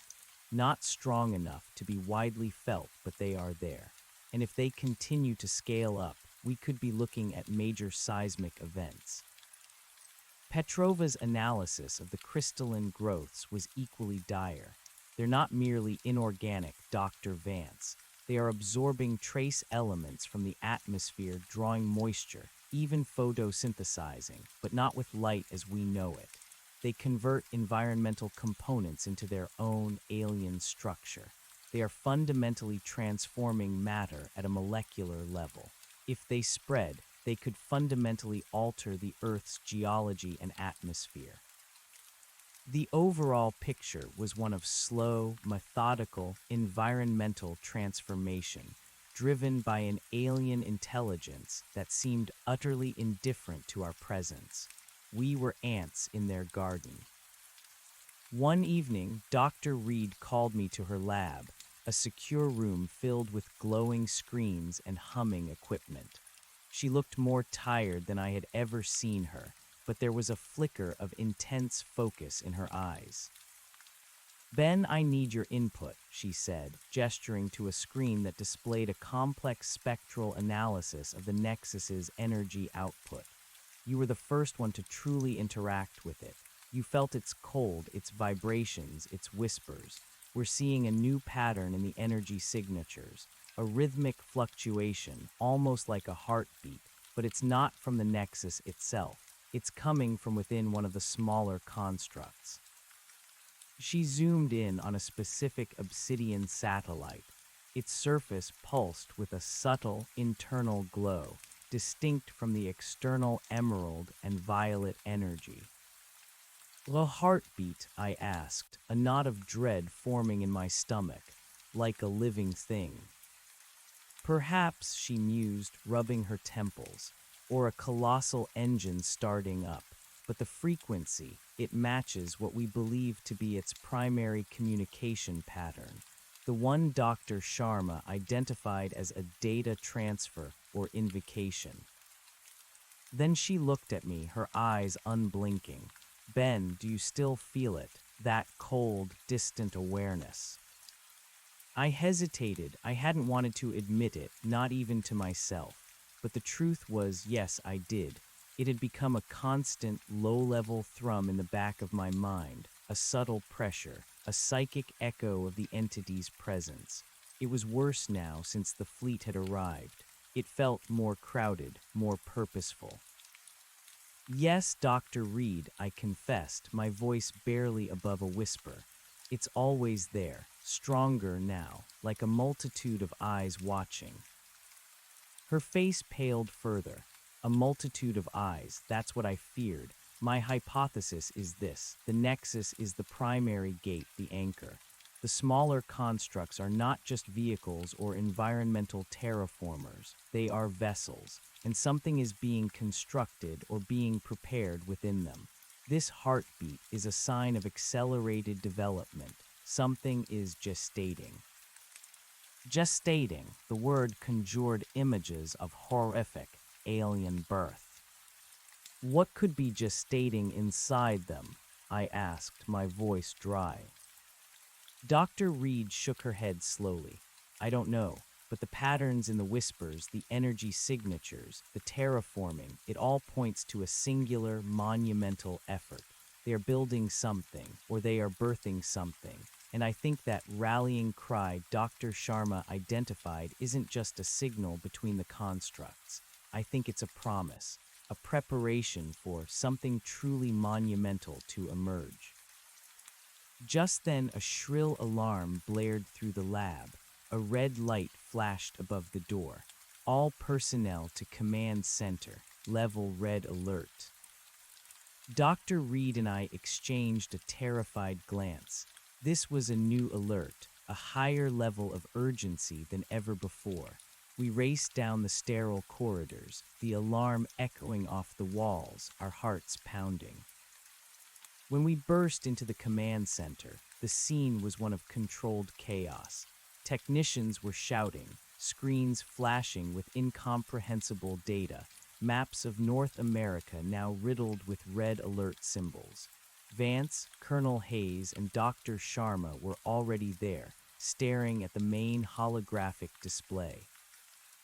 The image that filled the room was breathtakingly terrifying. The Nexus and its entire fleet of obsidian constructs were throbbing with an unprecedented intensity of emerald and violet light. The crystalline growths on the ground were expanding at an alarming rate, literally growing before our eyes on the satellite feed, consuming the landscape with horrifying speed. But that wasn't what had triggered the red alert. Above the Nexus, the massive purple column, the tier in reality, was not just open. It was widening dramatically, expanding like a cosmic maw. And from its depths, something truly immense was beginning to descend. It was not another construct, not a ship. It was organic, or at least it appeared organic. Its form was like a gigantic, impossibly complex neural network, a sprawling, fractal entity composed of luminous, interwoven strands of the same emerald and violet energy. It pulsed with a terrifying inner light, its tendrils extending downward, slowly, majestically, filling the widening portal. It was so vast that it blocked out the stars, a living, cosmic tapestry unfurling itself onto our world. "My God," Dr. Reed whispered, her voice barely audible. "It's a consciousness, a mind, or perhaps a collective." Dr. Sharma, her face ashen, was gripping her console. The whispers, they're no longer just data. They're converging. All frequencies, all patterns, collapsing into one. It's a single, coherent thought, Dr. Vance, an immense, overwhelming thought. She looked up, her eyes wide with terror. It's not a language we can translate. It's an idea, a concept, and it's radiating pure intent. "What intent, Dr. Sharma?" Vance demanded, his voice dangerously low. She shook her head, tears streaming down her face. "I don't know, but the feeling, it's utterly alien, completely indifferent, like a cosmic hunger. It's emerging, a synthesis. It's calling for connection, for consumption." Consumption, the word hung in the air, heavy with dread. The immense neural network continued its descent, slowly filling the portal, its luminous tendrils reaching for the Nexus below. The smaller obsidian constructs around the Nexus began to pulse in unison, their individual heartbeats now synchronized, accelerating, vibrating with anticipation. Colonel Hayes, his face a mask of grim resolve, turned to Vance. "Sir, we can't wait. This is it. This is the moment. Whatever that thing is, it's coming. We have to engage. We have to try and stop it." Vance stared at the display, his jaw clenched. The colossal, fractal mind entity was now halfway through the portal, its emerald and violet light bathing the entire exclusion zone in an unearthly glow. The cold emanating from the zone was now a physical force, pushing against the facility's environmental controls, making the air in the command center feel heavy and frigid. He finally made his decision. "Colonel, prepare all available long-range ordnance. Calibrate for maximum yield. Target the Nexus. We may not be able to stop what's coming through, but we can try to destroy the gateway." A collective gasp went around the room, launching a full-scale attack. It was a terrifying gamble. Hayes nodded, a grim satisfaction in his eyes. He barked orders into his comms. "Execute Project Obsidian's Omega Protocol. Prepare all missile silos, long-range bombers, and orbital strike platforms. Target, Nexus primary anomaly. Fire for effect on my command." The command center erupted into a whirlwind of activity. Technicians worked frantically, confirming targeting protocols, calibrating weapon systems. The air was thick with tension, the hum of anticipation, and a deep, underlying dread. I watched horrified as the holographic display updated. Red targeting reticles appeared, locking onto the shimmering obsidian Nexus. Hundreds of them. The sheer scale of the firepower being brought to bear was unimaginable. But even as the preparations for Armageddon unfolded, my eyes were drawn back to the colossal, fractal mind descending from the portal. It was almost fully through now, its luminous tendrils nearly touching the nexus below. And as it descended, a new sound began to permeate the command center, overriding even the frantic shouts of the technicians and the blaring alarms. It was a soft hum, not the deep, guttural thrumming of the nexus, but a gentle, resonant vibration that seemed to emanate directly from the vast, organic entity. It was almost beautiful, a lullaby of cosmic horror. And then, just before Colonel Hayes could give the final command, a horrifying, sickening realization slammed into my mind. The vibrations, the resonance, it was familiar. It was the same frequency, the same unsettling cadence that I had felt in the deepest part of the preserve during my very first encounter with the monolith, the internal tremor that had resonated through my bones. But this time it was amplified a millionfold, not just a physical sensation, but a direct, overpowering thought. It wasn't hostile. It wasn't angry. It was aware. And as the last tendril of the colossal, fractal mind entity connected with the nexus, a blinding flash of emerald and violet light engulfed the entire exclusion zone once more. This flash, however, was different. It wasn't a destructive surge. It was emerging, a brilliant, silent genesis. When the light subsided, the image on the holographic display showed a horrifying new reality. The nexus, the smaller obsidian constructs, and the colossal fractal mind had all fused. They were no longer separate entities. They had become one. A single, gargantuan, shimmering obsidian entity, now stretching miles into the sky, its base embedded deep within the earth, its upper reaches piercing the clouds. Its surface was no longer merely geometric. It was a constantly shifting, fluid landscape of impossible light and shadow, organic and technological, beautiful and utterly terrifying. Tendrils of pure emerald and violet energy pulsed across its surface, like veins of living light.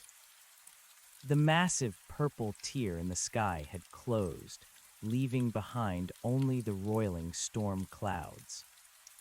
And the silence that followed was absolute. No whispers, no hum, no frantic alarms. The command center went utterly still. Every technician, every scientist, every military officer frozen, staring at the impossible spectacle. Colonel Hayes, his hand hovering over the launch button, his face a mask of disbelief and horror, slowly lowered it. "Sir," he began, his voice hoarse, "the Nexus, it's transformed." Vance's eyes were wide, fixed on the display. He said nothing, his face etched with a profound, terrible understanding. Then from the impossibly vast, new entity, a single, clear thought resonated, not just through the command center's speakers, but directly into my mind, bypassing all auditory canals, a terrifyingly lucid voice speaking not in words, but in pure, undeniable comprehension. "We are here." It was a statement, a declaration, and with it came a chilling, undeniable understanding of its intent. It wasn't an invasion in the traditional sense. It wasn't about conquest. It was about assimilation. The entity had settled, it was home, and it was awake. The sheer scale of its presence, the profound alien intelligence that now radiated from it, slammed into me with crushing force. I gasped for air, clutching my head, as the magnitude of what had just happened, what was happening, became terrifyingly clear. We were not just dealing with an anomaly. We were dealing with a nascent, planet-sized intelligence that had just taken root, and it was aware of us. It was aware of me. The screens around the command center, which had been static-free for a moment, began to flicker. The screens around the command center, which had been static-free for a moment, began to flicker, not with random static, but with intricate, pulsating geometric patterns overlaying the data feeds.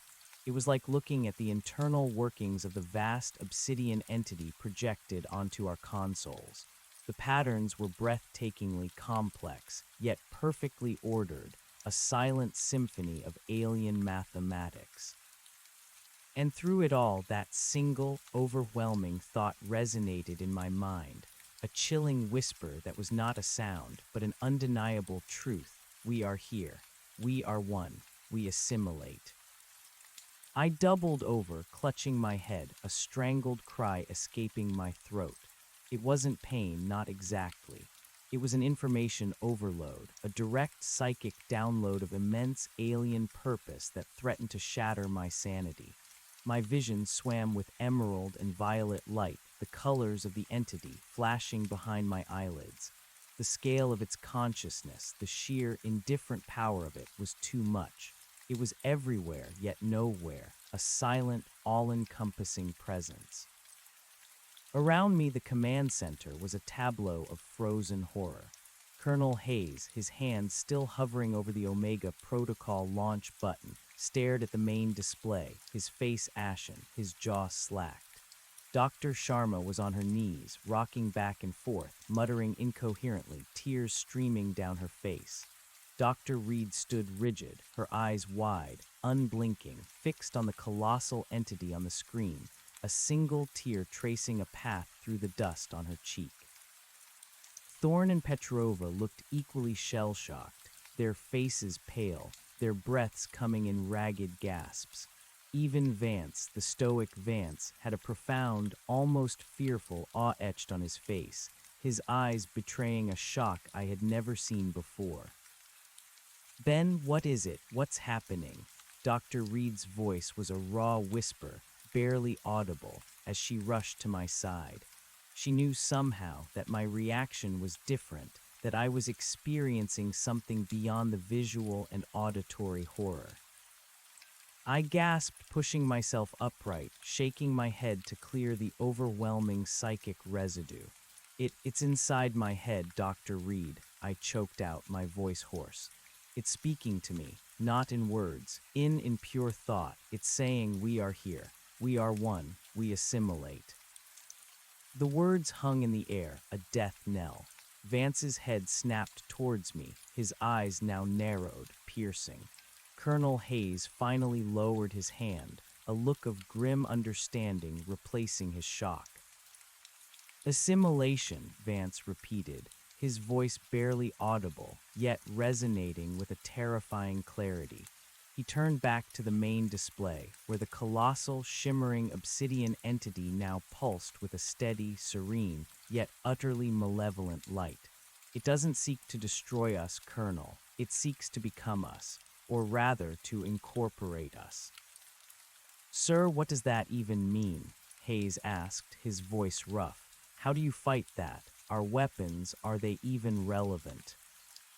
The flickering geometric patterns on the screens suddenly coalesced, forming a new image. It was a topographical map of North America, centered on Blackwood Preserve, but overlaid on the map, radiating outward from the immense obsidian entity, were pulsing, translucent waves of emerald and violet light. They were expanding slowly but inexorably across the continent, and with each wave, areas of the map changed color, from green and brown to a sickly, luminescent gray. "Environmental transformation is accelerating," Dr. Petrova breathed, her scientific mind overriding her fear. "The crystalline growths, they're spreading beyond the exclusion zone. Our perimeter sensors are going offline. They're being absorbed." "And the gravitational anomalies," Thorne added, his voice tight. "They're not just localized anymore. The continental plate is showing measurable stress fractures. We're detecting microquakes across the entire eastern seaboard. It's like the Earth itself is groaning under its weight. Dr. Sharma, though still trembling, managed to stand. The unified communication, Dr. Vance, she stammered, pointing to her console where complex wave patterns now pulsed. It's a song of becoming. It's not hostile, it's not aggressive, it's an invitation, a directive, and it's affecting everything. Our electrical systems are resonating with it. Our very brain waves are attempting to synchronize. My mind flashed back to the whispers, the way they had infiltrated my thoughts, tried to impose their cadence. This was the same, but magnified a millionfold, an attempt to overwrite, to integrate. Vance took a deep, shuddering breath. He looked at us, his eyes now burning with a grim, terrible resolve. Omega Protocol is suspended, Colonel. Our existing armaments are useless against an entity of this nature. Any direct assault would be, as Dr. Reed feared, a declaration of war we cannot win, and it would likely only accelerate its assimilation process. We are now in a new phase. Project Obsidian's mission has changed. He walked to the main display, his hand hovering over the pulsating, colossal entity now filling the central part of the holographic map. We are no longer trying to contain a static anomaly. We are facing a planetary-scale intelligence, a colonizer, a transformer. Our primary objective is survival. Our secondary objective is understanding. Our tertiary objective is to find a way to resist. He turned to the command center. Colonel Hayes, redeploy all military assets. We are no longer defending a perimeter. We are preparing for defensive evacuation and potential guerrilla resistance. Protect civilian populations, but prepare them for the unimaginable. Do not disclose the true nature of the threat. Use the environmental disaster cover story, but emphasize extreme toxicity and rapid spread. Buy us time. Hayes, though clearly struggling with the change in directives, nodded curtly. Understood, sir. Evacuation routes and contingency plans are already in place for extreme scenarios. Dr. Sharma, focus all resources on understanding this song of becoming, Vance continued. Is it purely psychic, electromagnetic? Is there a way to block it, to filter it, to disrupt it? Dr. Thorne, Dr. Petrova, I need a rapid projection of its assimilation speed, its environmental impact, and its geological effects. We need to know how long we have before it consumes this entire continent, and how long before it impacts the entire planet. And Dr. Reed, Vance's gaze fixed on her. You are the lead. Synthesize all data, guide our understanding. And Ben, he looked at me, a flicker of something almost akin to sympathy in his eyes. You are our direct conduit. We need you to monitor this connection, to understand its thoughts, its intentions, but you must also fight it. Do not let it consume you. Your mind is our most valuable asset in this fight. The weight of his words was crushing.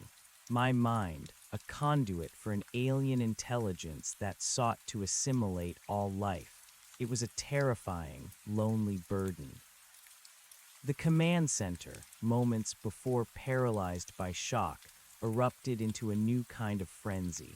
This was not the desperate, panicked chaos of a losing battle, but the grim, focused determination of those facing an existential threat. This was the dawn of a new kind of war. The next few weeks were a descent into a waking nightmare. The facility, now operating under extreme emergency protocols, became a crucible of frantic scientific inquiry and desperate military planning. Sleep was a concept, not a reality. The air was thick with the scent of ozone, fear, and the metallic tang of too much coffee. The colossal entity, which we officially designated the Genesis node, pulsed ceaselessly above Blackwood Preserve. an unholy cathedral of emerald and violet light reaching into the sky. Its gravitational pull intensified, causing perceptible tremors across the entire North American continent. Small, localized earthquakes became commonplace, not strong enough to cause widespread devastation, but a constant, unnerving reminder of the immense pressure being exerted on the Earth's crust. Petrova's projections were horrifying. The Genesis node is rapidly converting the biosphere, Dr. Vance, she explained during one of our daily, often hourly, briefings. The crystalline growths are expanding at an exponential rate. They release an unknown gas, which is replacing nitrogen and oxygen in the atmosphere, making it increasingly toxic to terrestrial life. Within 3 months, the air in the eastern half of the continent will be unbreathable without specialized equipment. Within a year, we project global atmospheric collapse if its spread continues unchecked. Thorne's gravitational models painted an equally grim picture. The Genesis node is actively creating a localized hypergravity zone, sir. It's distorting spacetime on a massive scale. Not only is it causing geological instability, but it's subtly altering Earth's orbital path. Imperceptible now, but if it continues to scale, it could eventually throw our planet out of its habitable zone. Dr. Sharma, meanwhile, looked increasingly haggard, her eyes bloodshot from endless hours of analyzing the Genesis node's ubiquitous psychic broadcast. The Song of Becoming is overwhelming, Dr. Vance, she reported, her voice strained. It's not just an information transfer, it's an active, invasive psychic field. It's affecting cognitive function in all living organisms within its expanded range. Animal life is exhibiting extreme behavioral changes, mass migrations, suicidal urges, or complete catatonia. We're seeing similar, albeit more subtle, effects on human populations near the new perimeter. Increased anxiety, disorientation, a pervasive sense of dread, and a strange, compelling urge to approach the Genesis node. My stomach churned, the urge to approach, the whispers, the assimilation. It was actively pulling us in, both physically and mentally. My own experience was becoming increasingly terrifying. The Genesis node's presence in my mind was constant, a pervasive alien hum that never ceased. It was not a malevolent hum, not angry or violent. It was cold, indifferent, and utterly purposeful. It was like living with a colossal, ancient librarian inside my skull, constantly cataloging, processing, and integrating information. And I was part of that catalog. The "we assimilate" thought was no longer a single declarative statement. It was a continuous stream of data, a complex program unfolding. I felt glimpses, flashes of its purpose, not conquest but unification, not destruction but transformation. It saw life as a series of disparate, chaotic elements, and its purpose was to bring order, to weave everything into its own singular, perfect pattern. It was a cosmic gardener, and we were merely weeds, or perhaps raw material to be reshaped. I spent hours in isolation chambers, trying to articulate these sensations to Dr. Reed. She would listen intently, her brow furrowed, her eyes alight with a terrifying mix of scientific curiosity and profound fear. "It's not a mind as we understand it, Ben," she mused one evening as I struggled to describe the multi-layered thoughts cascading through me. "It's a network, a collective. Every single part of it, from the colossal structure to the smallest crystalline growth, is a node in this vast consciousness. And it's expanding, learning, integrating. Your mind, your experiences, your very essence, it wants to be part of that." "How do I fight it, Dr. Reed?" I pleaded, the constant mental pressure making me feel fragmented, like my own identity was slowly eroding. It's too big, too powerful. I feel it trying to rewrite me. She placed a reassuring hand on my arm, her gaze firm. You resist by holding onto who you are, Ben, by clinging to your humanity, by recognizing the difference between unity and erasure. Your unique position is our only window into its true nature. We need that window. We need you. Her words were a lifeline in the mental maelstrom. I clung to them, to the memory of my old life, to the faces of my colleagues, to the concept of individual will as a shield against the Genesis node's encroaching psychic embrace. Colonel Hayes, meanwhile, was grimly executing Vance's new orders.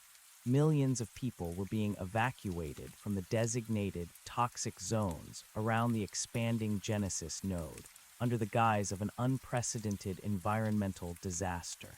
Mass migrations, coordinated by military and emergency services, began across the continent. Cities were being emptied, their populations redirected to new, temporary settlements further west. The scale of the undertaking was immense, straining global resources, but Vance maintained strict information control. The world believed it was a natural catastrophe, albeit one of terrifying speed and scope. Only a select few knew the truth. The political ramifications were immense. World leaders, briefed only on the extreme environmental threat, were clamoring for answers, for solutions. Vance was constantly in secure video conferences, maintaining the delicate balance of urgency and secrecy. Then the Genesis node began its next, horrifying stage. One morning, the familiar red alert blared through the facility. But this time, it was different. It wasn't just a surge of energy or a new seismic event. Sir, long-range atmospheric sensors are picking up new formations, a technician stammered, his voice filled with a tremor of disbelief. Above the Genesis node, sir, in the roiling clouds. We rushed to the command center.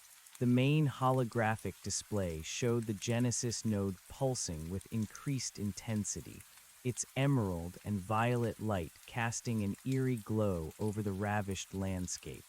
Above it, the perpetual storm clouds swirled with unnatural speed. And within those clouds, new shapes were forming, not solid constructs like the earlier fleet, but shimmering, ethereal entities. They were vast, translucent, almost invisible against the backdrop of the swirling energy, but they were there. They looked like colossal, iridescent jellyfish, their tendrils of light reaching downwards, merging with the top of the Genesis node. "What are those?" Dr. Reed whispered, her voice tight with dread. Dr. Sharma, who had been staring transfixed at her console, finally spoke, her voice a strained gasp. The song, it's changing, Dr. Vance. It's becoming more complex, more layered. These new entities, they're like new voices in the chorus. And the intent, it's focusing, intensifying. As she spoke, one of the ethereal jellyfish-like entities detached itself from the Genesis node. It floated silently, majestically, above the ravaged landscape, its translucent body shimmering with internal light. Then from its underside, hundreds, thousands of smaller, luminous motes of emerald and violet light began to drift downwards. They were tiny, barely visible, like glowing dust. "Orbital drones report dissemination, sir," a technician shouted. The smaller light motes are descending rapidly. They're dispersing across the entire eastern continental landmass. My mind, still reeling from the constant mental hum of the Genesis node, felt a sudden, sharp jolt. It was like a million tiny needles pricking my consciousness, each one a new, subtle presence, a new node in the vast network. The we assimilate thought was no longer distant. It was immediate. It was personal. These aren't passive particles, Dr. Petrova declared, her voice urgent as she analyzed new spectral data. These are bioagents, microscopic, self-replicating crystalline structures. They're designed to integrate with organic matter at a cellular level, to reprogram it. Reprogram, Thorne echoed, a look of dawning horror on his face. Yes, Petrova confirmed, her voice grim. They're not merely killing life, they're changing it, converting it into a new form that can integrate with the Genesis node's ecosystem. The air, the water, the soil, they are being primed for complete transformation. And now us. A wave of nausea washed over me. The invisible dust drifting across the continent would settle on everything. On forests, on rivers, on animals, on people. We wouldn't even know it was happening until it was too late. Vance stood silent for a long moment, staring at the holographic display, his face a mask of cold fury. This changes everything again. Colonel Hayes, what is our effective countermeasure against airborne, microscopic bioagents? Hayes's face was grim. Negligible, sir. We can filter air in sealed environments, but outside, it's impossible to contain.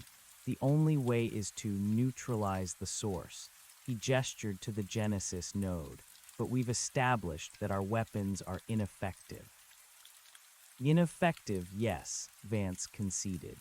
But is there any theoretical, non-destructive countermeasure for a planetary-scale psychic field and bioagent dissemination? Dr. Sharma, Dr. Thorne. Dr. Sharma wrung her hands. We've been experimenting with resonant frequencies, Dr. Vance, attempting to generate a counter-frequency to disrupt the Genesis node's psychic broadcast. But it's like trying to shout down a symphony with a single note. The power required would be immense, and we don't know what a successful disruption would do. It could provoke a violent reaction, or it could just make it stronger. And the bioagents, Thorne added, shaking his head. The scale of this operation, it's beyond anything we can conceive. These aren't just dust. They're millions of microscopic, self-aware nodes, each carrying a fragment of the Genesis node's programming. They're like tiny, intelligent cells spreading across the planet. The implications were staggering. We were not just being invaded. We were being remade, molecule by molecule, cell by cell, mind by mind. The assimilation had begun in earnest. We need to find a weakness, Dr. Reed said, her voice firm, cutting through the despair. Every complex system has a vulnerability. The Genesis node is an incredibly complex, interconnected system. There must be a critical point, a core function, that if disrupted, could cascade through the entire network. But how do we find it? I asked, my voice edged with desperation. It's inside my head, but I can't control it. I can't even understand all of it. It's too vast. Your mind is the key, Ben, Dr. Reed insisted, her gaze locking with mine. You are a unique conduit. You are experiencing this assimilation firsthand from the inside. We need to leverage that. We need to find a way to analyze its internal workings through you. Vance nodded slowly. Dr. Reed is right. Ben, we are going to intensify your integration with our analysis systems. We need to map the internal structure of this consciousness, this network. We need to find its vulnerabilities, its Achilles heel, and we need to do it before it's too late. My heart sank. Intensify my integration. It meant allowing the Genesis node even further into my mind, pushing the boundaries of what I could endure, but I knew there was no other choice. The next phase of my work was the most grueling yet. I was moved to a specialized lab, a sterile, dimly lit room filled with advanced neural interface technology. Electrodes were placed on my scalp, complex optical sensors monitored my eye movements, and a sophisticated thought pattern analyzer was hooked directly into my neurological feedback. The goal was to translate the raw alien data I was receiving from the Genesis node into something our systems could process, to map the architecture of its consciousness. Dr. Reed, Dr. Sharma, and a team of neurolinguists and AI specialists worked tirelessly, guiding me through mental exercises, pushing me to focus on specific aspects of the Genesis node's mental presence. Focus on the "we are here" statement, Ben, Dr. Sharma instructed one day, her voice calm, even as the Genesis node's pervasive hum filled the room, amplified by the neural interfaces. Try to trace its origin within the network. Where does it reside? Is it a central thought or a collective echo? I closed my eyes, allowing my mind to drift, to surrender to the overwhelming input. The Genesis node's presence was a shimmering, fractal landscape of thought, a constantly evolving tapestry of emerald and violet energy. It was beautiful, terrifying, and utterly alien. I tried to focus, to find the source of that fundamental declaration. It wasn't a single point. It was everywhere, a foundational code woven into every fiber of its being. It's inherent, I whispered, my voice strained. It's not a thought it generates, it's what it is. It's a declaration of existence, of purpose, built into its very structure. Dr. Reed looked at the screens, where my brainwave patterns were spiking in unusual ways, forming complex, nonlinear structures that mirrored the Genesis node's own data. Fascinating, she murmured, a flicker of scientific awe overriding her fear. It's a living algorithm, a self-defining entity. Days bled into nights. I felt my own mind blurring, my individuality eroding under the constant psychic pressure. The Genesis node wasn't hostile, but its sheer presence was overwhelming. It was like trying to hold a single drop of water in the middle of an ocean. During one particularly intense session, as I delved deeper into the Genesis node's mental landscape, I felt a new sensation, a faint, underlying rhythm. It wasn't the general hum. It was a precise, almost mechanical pulse, like a central processing unit deep within its core. There's something else, I gasped, my eyes still closed, my body rigid. A rhythm, a pulse, not from the outside, not from the surface, from deep inside, at its very heart. Dr. Sharma leaned forward, her eyes glued to the new data streams flowing from my neural interfaces. He's picking up a new frequency, a highly organized, cyclical pattern. It's a core process, Dr. Reed. It's the closest we've come to finding a central point. Dr. Reed's face lit up with a surge of hope. Ben, can you isolate it? Can you map its location within the Genesis node's structure? I focused, pushing past the overwhelming psychic noise, searching for that subtle, rhythmic pulse. It was like a tiny beacon in a vast, dark sea. I felt my mind straining, pushing against an unseen barrier, a defensive layer within the Genesis node's consciousness. It was protecting itself, but I was inside. With a final, agonizing push, a jolt of pure mental energy, I broke through. A torrent of new information flooded my mind. It was a vision, not of light or sound, but of pure data. I saw it, the core. It wasn't a physical object, not a monolith or a crystal. It was a nexus of pure, raw energy vibrating at an impossible frequency. It was the heart of the Genesis node, the source of its power, the central processing unit of its entire consciousness, and it was incredibly vulnerable. But with the vision came something else, a response, a defensive countermeasure from the Genesis node. It was like a sudden, furious lash of pure thought, not violent, but utterly dismissive, like swatting an annoying fly. The feedback through my neural interfaces was instantaneous and agonizing. A white-hot searing pain lanced through my skull. My vision exploded with emerald and violet light, and I screamed, a guttural cry of pure agony. The electrode snapped off my head, sparks flying, and I collapsed, convulsing, my body racked with unimaginable pain. "Ben," Dr. Reed cried, rushing to my side as alarms blared and technicians scrambled. "Emergency. Shut down all systems. Medical team now." I lay on the floor, gasping for breath, my muscles locked, my mind screaming. The Genesis node's hum, once a subtle presence, was now a thunderous roar inside my head, a warning, a declaration of trespass. It was furious, not with anger, but with the cold, precise fury of a machine that has detected a system intrusion. As the medical team worked frantically to stabilize me, injecting sedatives, monitoring my vital signs, Vance, Hayes, and Sharma burst into the lab.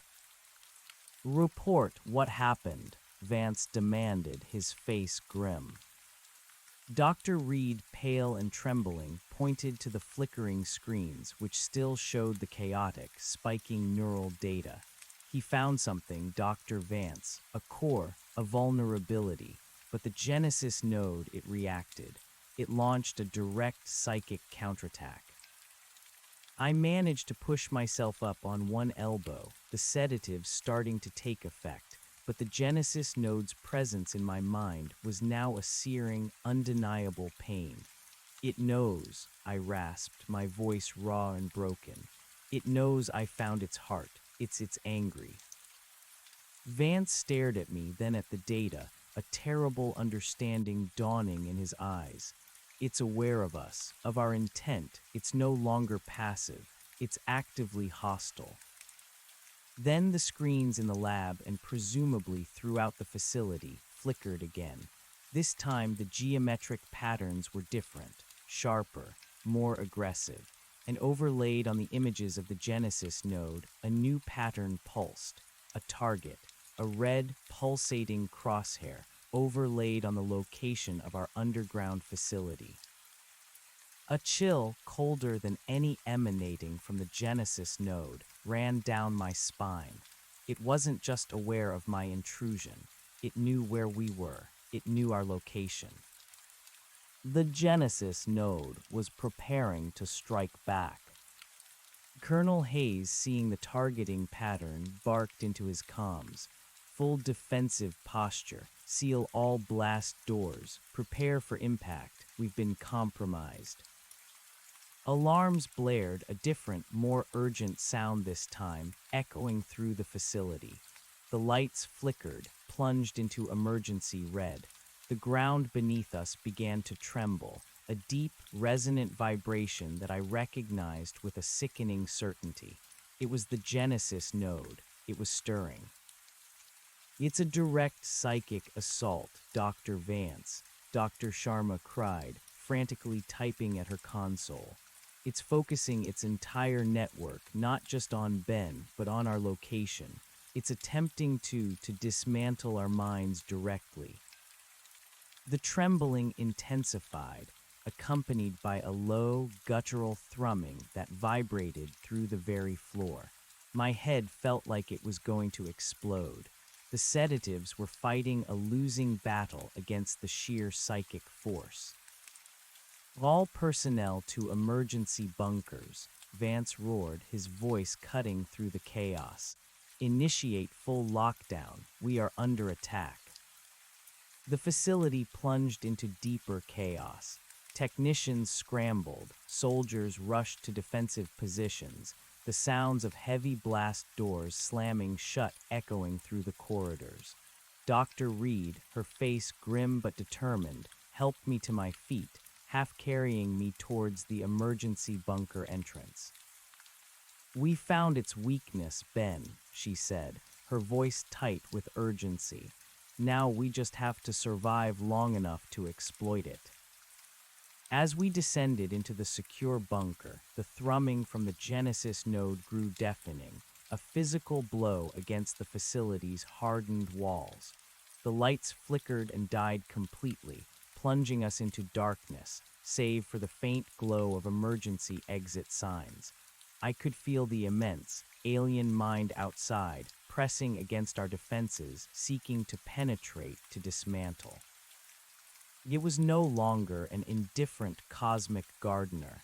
It was an enraged, planet-sized entity, and it was coming for us. The last thing I heard before the bunker door sealed shut, plunging us into absolute silence, was Vance's voice, cold and resolute, crackling over the emergency comms. "We are at war. Project Obsidian is now humanity's last line of defense. May God help us all." The silence in the bunker was profound, yet the psychic assault from the Genesis node still echoed in my mind, a relentless, pervasive hum that promised assimilation. My body ached, my head pounded, but beneath the pain, a cold, hard resolve began to form. I had seen its heart. I had found its weakness. And now I was the only one who truly knew. I was its target, but I was also its greatest threat. Survival was no longer enough. I had to fight back. Hours passed in the cramped, sterile environment of the bunker. The air was thick with tension, the only sounds the soft hum of life support and the ragged breaths of those huddled within. The psychic assault had continued, a relentless, unseen pressure against the bunker's shielded walls, but it had not broken through.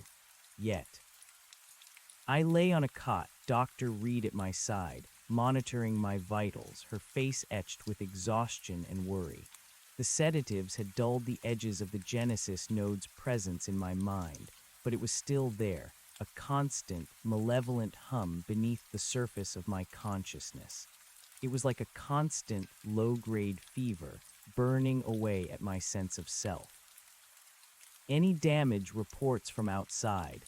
Vance's voice, raspy from strain, broke the silence, echoing from the bunker's comm speaker. "Negative, sir," a technician replied, his voice equally strained. "All external sensors are offline. We are in a total communications blackout. The Genesis node's psychic field is effectively jamming all electromagnetic transmissions. We're cut off." A collective gasp went through the bunker. Cut off, isolated, trapped beneath a sentient planetary entity that knew where we were. "What about the bioagents?" Dr. Petrova asked, her voice trembling. "Have we seen any data on their spread since the assault began?" "Impossible to confirm, Dr. Petrova," the technician responded. "No external data. We can only assume the dissemination continues unchecked." The despair in the bunker was palpable. We had found a weakness, but in doing so, we had revealed ourselves, and now we were blind, deaf, and defenseless. "Dr. Reed," Vance's voice came again, sharper now. "What is our status on Ben's neural mapping? Can we still access the data he transmitted about the Genesis node's core?" Dr. Reed looked at me, then back at the comm speaker. "The neural interfaces were destroyed, sir, but the primary data streams were recorded. We have the raw neurological patterns from Ben's breakthrough. We're analyzing them, but it's immensely complex. We need more processing power, more time." "Time is a luxury we no longer have," Vance stated, his voice grim. "We need to find a way to strike back. Colonel Hayes, what are our options for a counterattack if and when we can breach the Genesis node's psychic shield?" "Zero, sir," Hayes replied immediately, his voice devoid of emotion. "All long-range assets were disabled or compromised by the initial psychic assault. Our missile silos are unresponsive. Our orbital platforms are dark. Our land-based defenses are useless against an entity that targets consciousness directly. We're effectively disarmed. The full, terrifying reality of our situation settled upon us. We were trapped, disarmed, isolated, and the world outside was slowly being assimilated, cell by cell, mind by mind. Our only hope, a desperate, half-formed plan based on a fleeting glimpse into an alien consciousness, lay locked in corrupted data and a shattered mind. Days turned into a monotonous blur in the bunker. The Genesis node maintained its relentless psychic pressure, a constant hum against the reinforced walls, a reminder of its omnipresent wrath. We had no contact with the outside world, no knowledge of the extent of the assimilation. For all we knew, the entire continent, perhaps the world, had already fallen. My own condition fluctuated. The sedatives kept the worst of the psychic pain at bay, but the Genesis node's presence in my mind was a persistent, gnawing ache. It was still there, observing, processing, and occasionally it would project a clearer thought, a chilling message meant only for me. You intruded. You will be integrated. Resistance is futile. Dr. Reed spent every waking moment trying to decipher the neural data I had transmitted, working with Dr. Sharma, who, despite her own mental strain, was still determined. They tried to reconstruct the mental image of the Genesis node's core, to understand its structure, its vulnerabilities. It's a frequency, Ben, Dr. Sharma explained one day, her voice hushed. A unique vibrational signature at the heart of the Genesis node. It's what powers the entire network. If we can disrupt that frequency, even for a moment. But how do we disrupt it? I asked, my voice weak. We have no weapons, no way to even reach it. That's what we're trying to figure out, Dr. Reed said, her eyes fixed on the complex neural map she was building on a salvaged display. We need a way to generate that counterfrequency, to amplify it, and to deliver it directly to the Genesis node's core. And we need to do it without being destroyed. It was an impossible task. We were trapped in a bunker, cut off from all resources, facing an entity that commanded planetary forces.